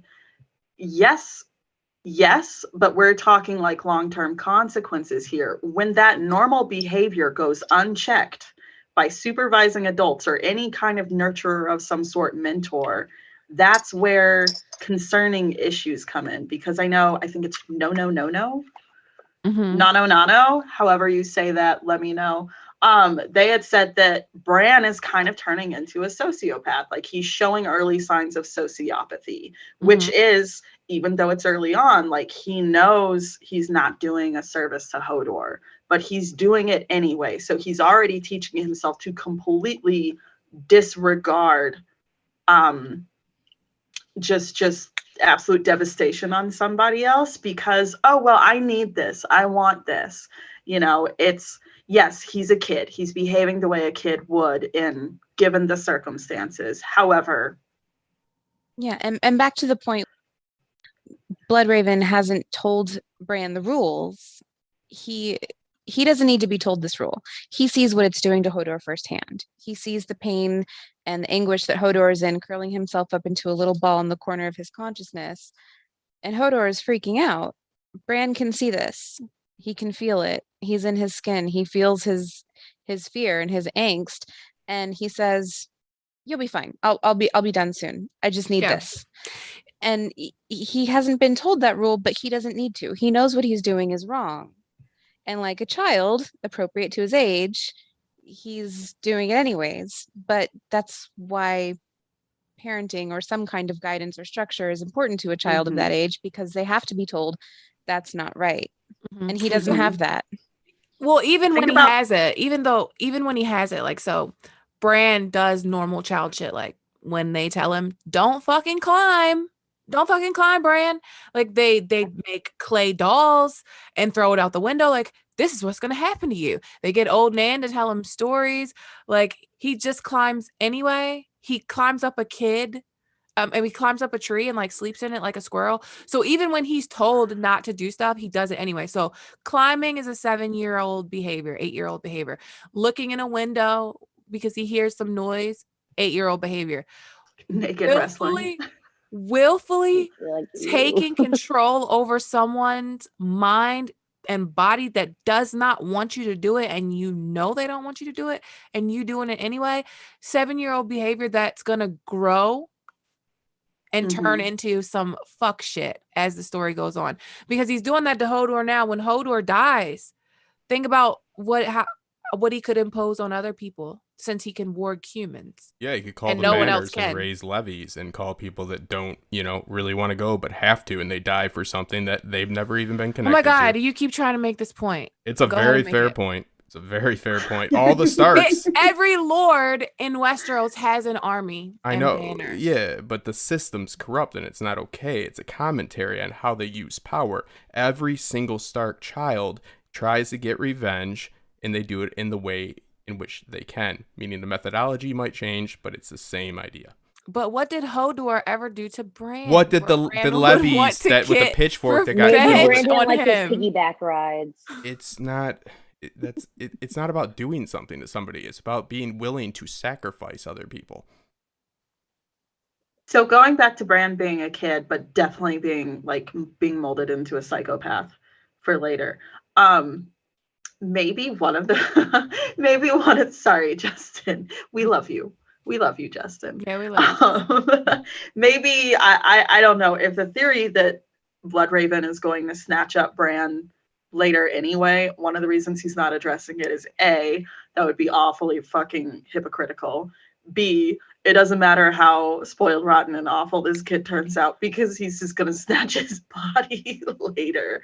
But I mean, thinking about Bran, it's no different than like when I think of little kids and I see me personally, when I see some really, really poorly behaved fucking kids and I get irritated, my irritation is aimed at the parent. Like, you seriously have not fucking taught your kid not to hit you in Cub Foods because they want this ice cream. And it's just kind of one of those things. Once they get to a certain age, though, you kind of blame that person for poor behavior. So Bran is in the same boat, that it's like, he's a product of his environment. He's so stinking young, no matter how and keep in mind, George is horrible at writing the perspective of kids. So it's really easy for us to forget that Bran is 8 years old, even though he slips in a verse here and there where you're like, oh, this was really well written, because all the Stark kids are super precocious, and it's because George can't write children.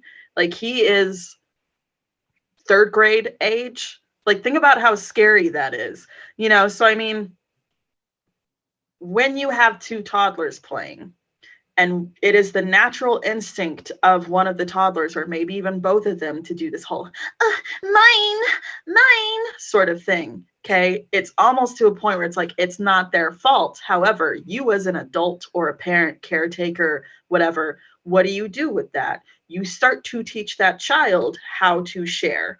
There is no one teaching Bran, this is wrong. This is wrong. Like, there's only so much. Like, kids can connect, this is wrong. Like, right or wrong, I can connect that. But what kids cannot connect is the long-term consequences of wrong. They live by this code rather than they live by instinct and this sense of how it impacts the people around them. Bran is at that point that, yes, he can reason this thing he's doing to Hodor. He knows it's fucking wrong.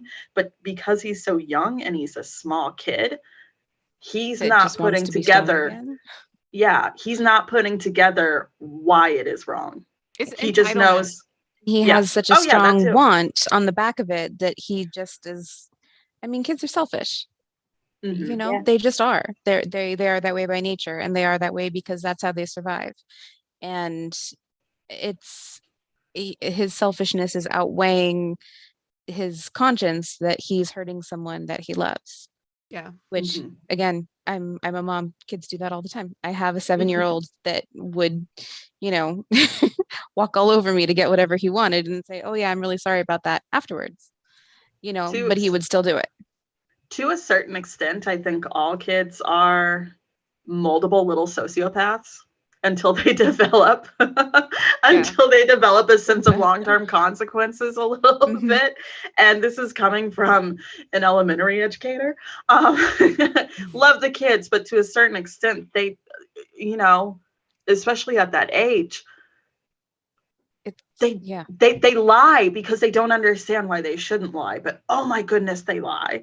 You know, they're shitty to their friends because they don't understand like why you shouldn't be shitty to your friends. Like it's hard to do the right thing when you're just living by a code and you don't grasp long-term consequences. Mm-hmm. Like, how is Bran supposed to know that like I'm, you know, emotionally and mentally traumatizing, probably physically too, most likely physically traumatizing Hodor?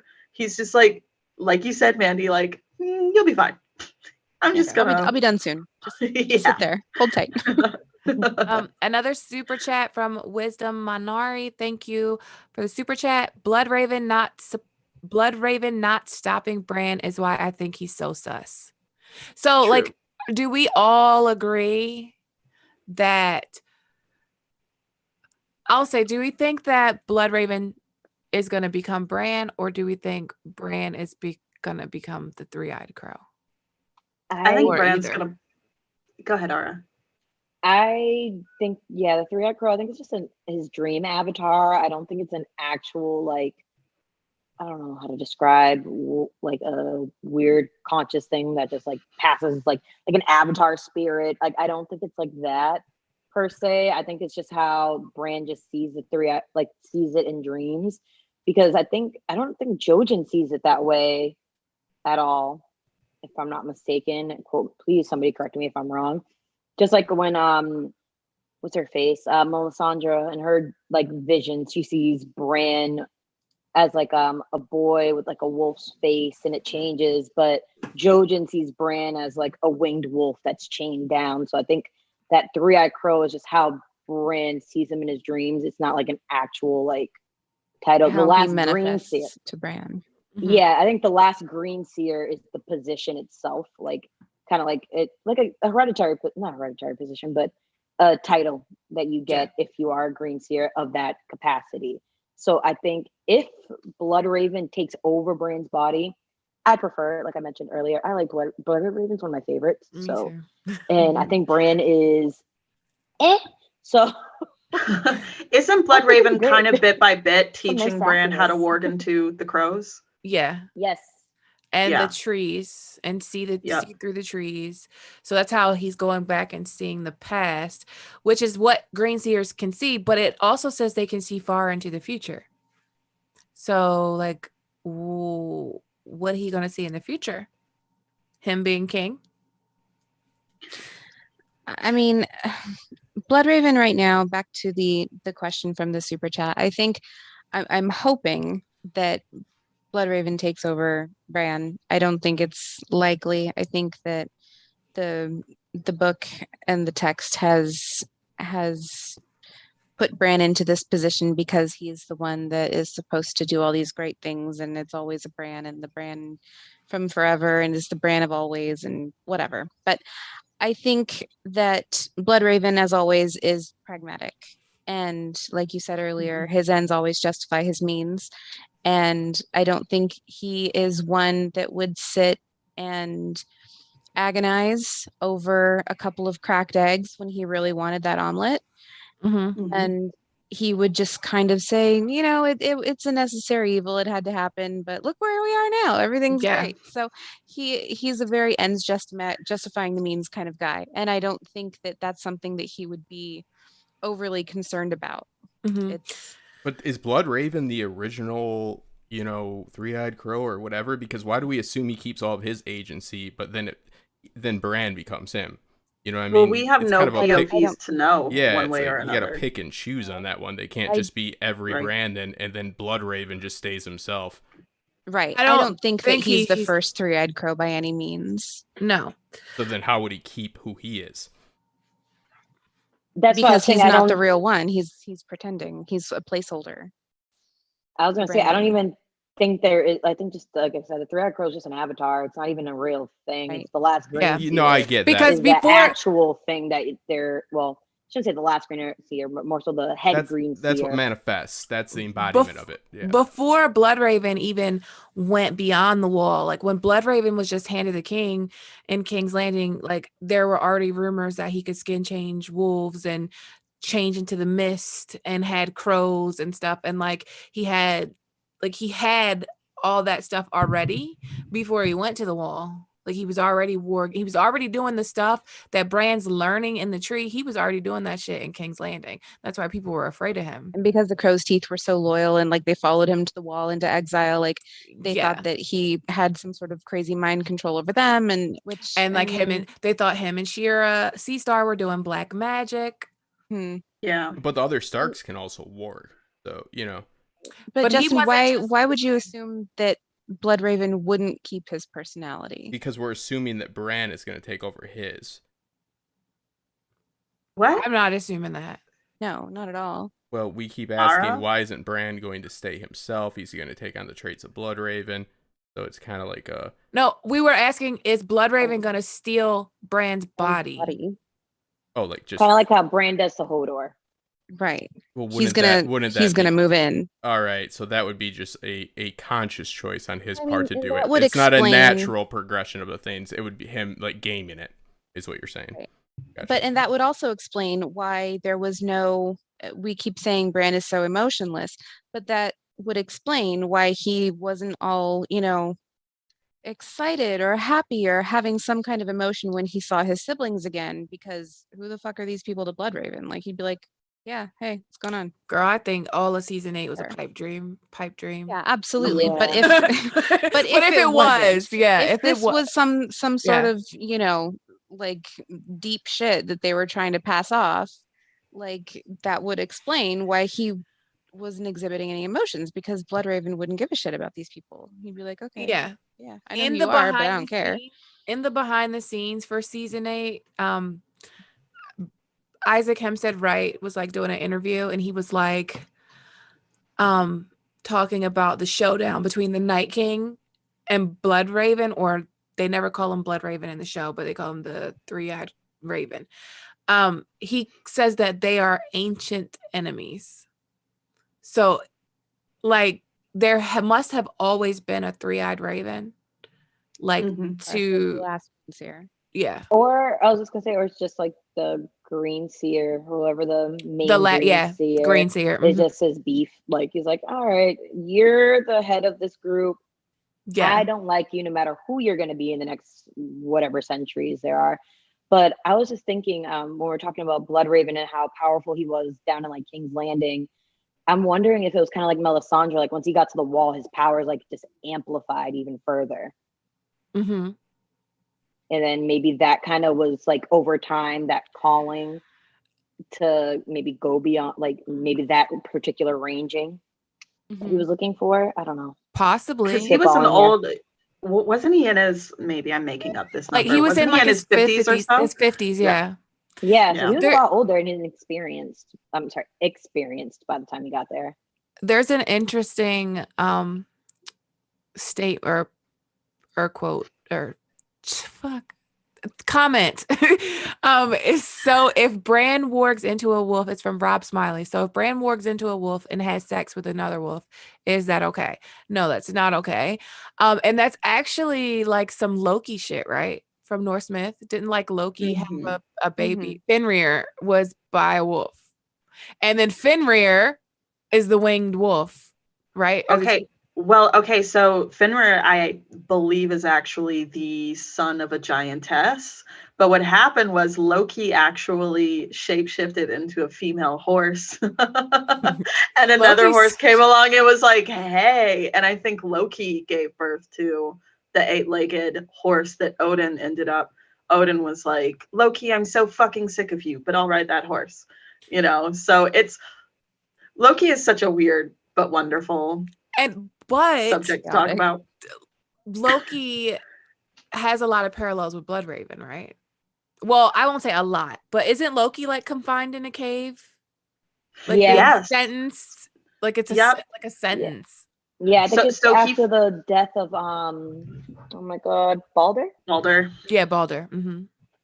They had had enough of his tomfoolery, so the whole thing is really fucked up. But they basically transformed his two sons. No, they transformed one of his sons into a wolf, and that wolf got ravenous and disemboweled his other son right in front of him, and then ran out of the cave. But I think there were two wolf sons. I don't know. It's confusing. And then they took a snake and they had that snake drip acid over Loki's head for years and years and years. So Loki's wife, who was loyal to him, took this bowl to catch the venom. And every once in a while, like the bowl gets full or her arms get tired and she lets up. Mm-hmm. And then anyway, we're so off kilter here. But Well, yes, Loki was in a cave. We have another super chat from Wisdom Minari. What's the difference between forcing peasants to fight for you, raising dead bodies to fight for you, or warging humans to fight for you? There is no difference. Justin? Yeah, Justin, No, you I'm take the that one there. stupid motherfucker, so you know. I was like, why would you do that? It's not me. That is not me, by the way. So, Answer the question that person paid, I guess. But I'm the stupid motherfucker. I'll be good. So This what's the is really difference deep, between though. forcing peasants to fight for you, raising dead bodies to fight for you, or warging humans. Oh, to now fight it's for you? really So deep. the least, I would say the raising dead bodies to fight for you, is probably like the least Least fucked of up them, of all yeah. of these. Because there's no consciousness there. Right? There's no. I was like, what are you conscience. going to be doing anyways? Just laying there? Yeah.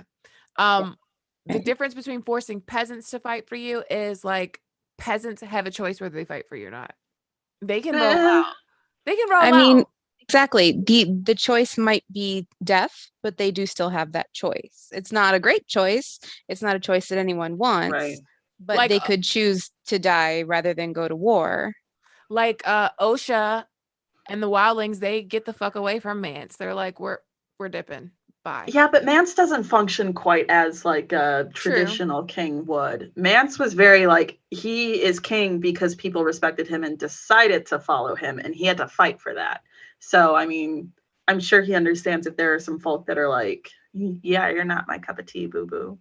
But I think that with peasants, it's kind of like what Brienne said, no choice, no. Damn, I sound like a really bad Asoiaf fan. But I mean, Asoiaf. like, I hate choice. that fucking name. I'm using it on your stream anyway because I I do what I see. want. Asswaff. Ass waffles. But I think that with the Army of the Dead, it's like Mandy said, like, it's so cringe, it's so unceremonious. Like, obviously in the real world we feel some sort of way about, you know, the lack of respect and reverence for dead bodies, but when it comes down to it, like, they're dead, they're gone. In some ways though, I mean, there are parallels to having peasants fight for you, because in a lot of those instances it's like they're walking dead men just living on borrowed time, but living. But as far as like when we talk about choice, I'm sorry. Shut up. I'm sorry. Maud Mary said season 8 was an ass waffle. I'm sorry. But I mean, like, as far as choice goes, they're shitty options. Yeah, the death They're thing. just like, That's a tough one. I There's mean, Abs- there's not a whole lot of difference. I mean, no matter what, you're still forcing someone, you're still forcing their hand, you're still playing your power. You're still no matter the intentions or the circumstances, the result is still the same. Can we Someone is still bookmark getting this? used. Because yeah, no, it's no. Thank you though. But and thank you for whoever asked that. I'm saying in comparison to Bran warging Hodor, knowing that Hodor doesn't want to be warged and doing it anyway just because he can and because he wants to feel strong is not the same as a lord calling his banners and going to war. It's not nowhere near the same. Yeah, they're not. Okay. So In Bran, result, yes. In practice, not the same. yeah. So Bran, do we think Winds of Winter, Bran is south of the wall? At the end of Winds of Winter, At the where's end of it, Bran? I believe he'll be back in Winterfell by the end of it, but I think it's going to take all of Winds to get him to that point. Mhm. Right. I can see, in my mind, I can see how about halfway through Winds they make their exodus from the cave. And I think it's not like, in the show they made it look so easy, his journey back to the wall, which I would imagine Right. wouldn't be easy at all. So that kind of makes me wonder if Cold Hands will come back into play when they go back to the wall. But I think it'll be this whole journey, and then I don't know, who knows, maybe when he shows back up at Winterfell it'll be somebody else's POV and it'll just be creepily standing in the courtyard staring at someone.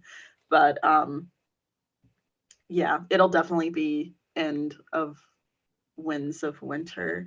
I don't know, at any time someone asks like, hey, put this timeline together, I'm like, Yeah, it's hard to pick like exacts. I think he will be almost to Winterfell. I think he's going to get news that Jon has Winterfell, and if his training is done, he's going to head there. Right. And we're saying this assuming that we know the basics of what he's going to go through in order to Right. No, you guys don't understand how mad I was that we only got 3 Bran chapters in Dance, because it's like I want to know what his training is. There's another question. Gray, do you think there's any connection to be mentioned between people losing their minds from grayscale to people losing their minds from being abominized by a skin changer? I've never thought about that. Have you guys thought about that? Grayscale is actually one of my favorite topics. Take it away. Okay, so we have this huge surge of grayscale in the East as all of this is happening in the West, and the whites are mobilizing and moving and, gearing up for whatever they're gearing up for. We also have tons of information about grayscale rising in the East, and we have contact with them on the Royne. We have, stories about Shireen. We have tons of whispers from Ashai, and there's a lot going on with grayscale. Now, we know, however, that the stone men have a shelf life. They're not well, I guess we don't really know if the wargs have a shelf the whites have a shelf life either, but they don't seem to, at least not in the way that the stone men do. They have a very definite shelf life in which they, like the question said, they lose their minds and they turn completely to stone and sink to the bottom of the Royne, and we never see them again, or whatever happens to them. I feel like it's the same in that something is eating away at them from the inside out. I don't know that it would be comparable, as grayscale is more of a disease, whereas the whites are more of like an outside force consciously chewing away at their minds and their bodies. But again, the result is the same. They're still husks when they're done. Grayscale is like a disease, like syphilis eating away at a brain, and the whites is just the magical syphilis, I guess. But yeah, that would be my take on it. Yeah. Either's good. You don't want either. Right. Yeah. But I think too, I think someone was asking the connection between losing your mind because somebody is warging into you and losing your mind because of grayscale. And I think the correlation is the same, no different than like broken men are men that went to war and in some way Because of the lost their wargs. yep. Okay. Yep. So I mean, there are so many different factors that could make a person absolutely lose their mind. But the parallel you just made is so wonderful, though. I think you should keep that. I mean, it would, the same would still apply with the warg because it's still a conscious outside force acting on their mind compared to, as Justin said, stone syphilis. Stone syphilis. Well, just losing agency, losing control of your cognitive behavior, your sense of self. And for the Bran thing, they tend not to show how magical people become magic because that becomes science. Mm-hmm. I mean, yeah, I think that warging and grayscale are both foreign bodies entering you. So you could look at it like that. But we're at the 2-hour mark, so we are going to be winding down. We are all done. I think we've said all that we had to say about Bran, how he's gonna get to Winterfell, what he's gonna be doing, what Bloodraven wants with him, all of that. His green seeing abilities. Oh, I can ask you this question because I feel like I get asked this question all the time when it comes to Bran. Will Bran warg a dragon? No. I want Yes. him to, but I don't think he will. It's a hard no for me. Yeah, I Dragon's hate that mind theory is so too much. strong. I feel I mean, like it it would, would I think it scorch would his be brain. cool. I feel like it would be cool so that he could actually like physically fly and be the warrior that he's always wanted to be. But I think a dragon's mind is too strong. If a Maybe horn a can control it, Maybe a dead dragon. No, but then he's no better than the Night King. Which, I mean, he's not already. 'cause Nobody he's a said little he creep. was. Oh shit, We've been maybe. talking I for 2 hours I about how voted much for the he Night King in the sucks. last election. Yeah, you know what I mean. Yeah. Yeah. Yeah, But it's a hard no for me. I don't think he's gonna warg a dragon. I don't think Tyrion's gonna ride a dragon. Just y'all need to stop. I hate Tyrion. You have Dragon riding. one question from the Discord before we end it, and I can just read it to you. Why hasn't Bloodraven taught Bran the skin changing commandments? Oh, we answered that. Oh, we did. Okay. Yeah, Very we good. answered that. We answered that. Yep. So Oh, did Bran eat Jojen? You didn't answer that. Did Bran eat Jojen? So Jojen paste. Yes. I think yes. I think yes too. And it was I don't delicious. have enough evidence to say yes or no. I need Bran's more information. I Bran say yes because using all his Bran's last- friends. Yeah, I was like Brand's last chapter, like the stuff with Jojen, like is very, very creepy, and it's like Jojen's kind of preparing to die the whole chapter. Like I think one It of the does last say- things they talk about is him like staring out into like the opening of the cave, just like kind of like one of those like dead man stares, like the taking it all in before it's time to go, and like telling Mira like, you know, my job was to get him here, my job is done, I have to do my job. And I think maybe the consuming of somebody that has that kind of green dream ability is what gives him the ability to finally start seeing through the tree. And it explains why Bran was seasoning Jojen, like putting pepper and salt on him. You know what I mean? Before he died, he kept doing that. Oh But, yeah, of but I course. mean, like Jojen paste tracks with blood sacrifice, and it talked about during one of his visions after eating weirwood paste was when that older woman sacrificed the man at the weirwood tree. It said he could taste it, like he could taste the blood in his mouth as the blood dripped into the roots. Like I There's said, also that I'm- tree at Whitewood with all the bones in it. With all the bones Mhm. in the weirwood's mouth. I'm not against Jojen paste. I'm saying objectively, in my mind, I don't have enough information to say yes or no. However, I will say there is that blink and you'll miss it line where it talked about how Jojen kind of started wandering off into the cave, deeper into the cave by himself. So, I mean, Jojen by himself plus, I don't know. There's just not enough chapters or lines in those chapters to speak to his mysterious absence. And Imagine- that's why I'm holding off on saying. Imagine Ned telling Holland that he has to survive so his son can eat his son. He's like, no, you must make it at the tower. He's like, because my son definitely needs to eat yours in the future. I see it coming. Yeah, but I can see Yeah, that Ned, sucks. if he were still alive at this point, just like being so incredulous to everything that's going on around him. Like he just, I don't know. I don't want to gain the ire of a bunch of like Ned stans, but Ned is not the brightest bulb. So who knows? So not the brightest bulb. But next week, who do you guys want us to cover? You Oh, get to my choose shit. again because you guys chose Bran. So you could choose between What was Jon- their other option last week? It was Jon. Jon Snow. And you went against Bran, so that seems to be the way they trend because you like really went against it. You're like, oh, we're gonna shit on him. Oh. Yeah, but look at all the poopy emojis. in No, the I chat. know. No, they love it. So I'm just saying that was the So result. you could have Jon Snow. I'm echoing. Yeah, I got that too. Somebody has their YouTube up.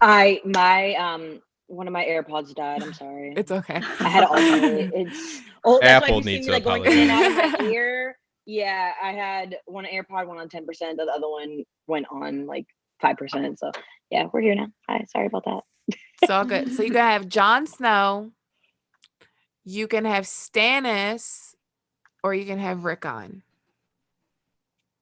I want to talk about Rickon. Please pick I have Rickon. some stuff.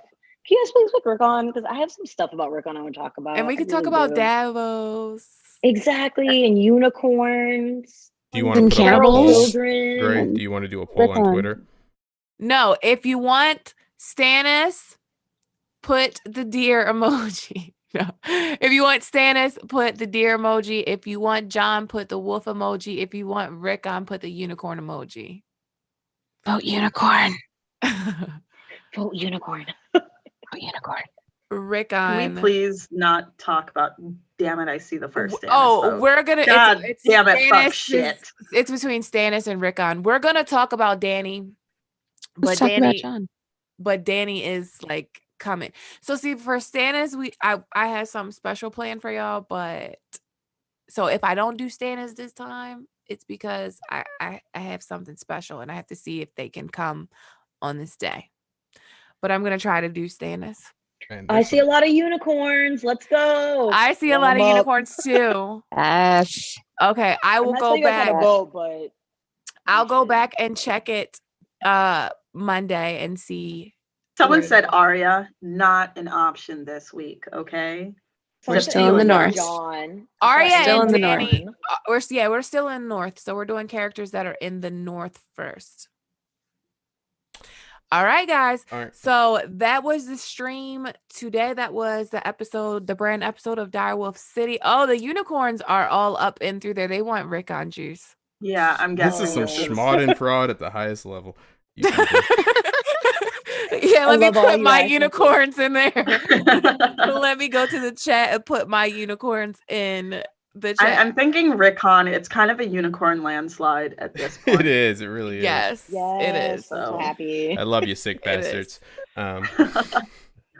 The next Game of Thrones playthrough on my Twitch is going to be sometime next week. I might play COD tonight or Warzone tonight. If you don't know, I have a Twitch now. You can follow me over there if you like games, video games. We want to play Jackbox games where you can actually play with me through your phone or laptop or computer. So it'll be like a lot of people playing games against each other on Twitch. But I want to thank you guys for coming out. I want to thank Mandy, Alicia, Ara, and Justin for doing their thing. And I want we to also have a attorney beginning in our Discord server in the next couple of weeks. So if you want to join in the tourney, that's a bunch of games we have going on for a whole month. Hit me up on Instagram or Twitter for the Discord link, and you will be added to our tourney. yeah. I'll play And it's prizes, right? Cool Yes, prizes. we have a whole pool of prizes from one of the mods, A Song of Ice and Fire collection. It's a ton of stuff. And there's also prizes from Gray's merch store. So Nice. get in there before it starts. Yeah, I'll leave the Discord link in the description below. And does any of you guys have anything going on? I'm doing a 24-hour stream starting at 6 o'clock in the morning on Costume Co's channel with guests like Indie Geek, Tony Teflon, Keen McKay, and all sorts of other, fantastic things. So that'll be fun. Awesome. 24-hour stream, you're going to be tired. Oh, man. You must be a doctor. Yeah, no, I probably will. That is correct. Yeah.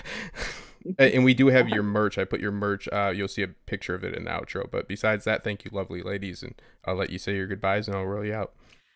All right. Goodbye. Have a good Thank you night. so Have a much good for having weekend, us. everyone. And we will see you next Friday to talk about Rickon because all I saw was unicorns. So Rickon it is. You Let's sick sons go. of bitches. I love it. All right.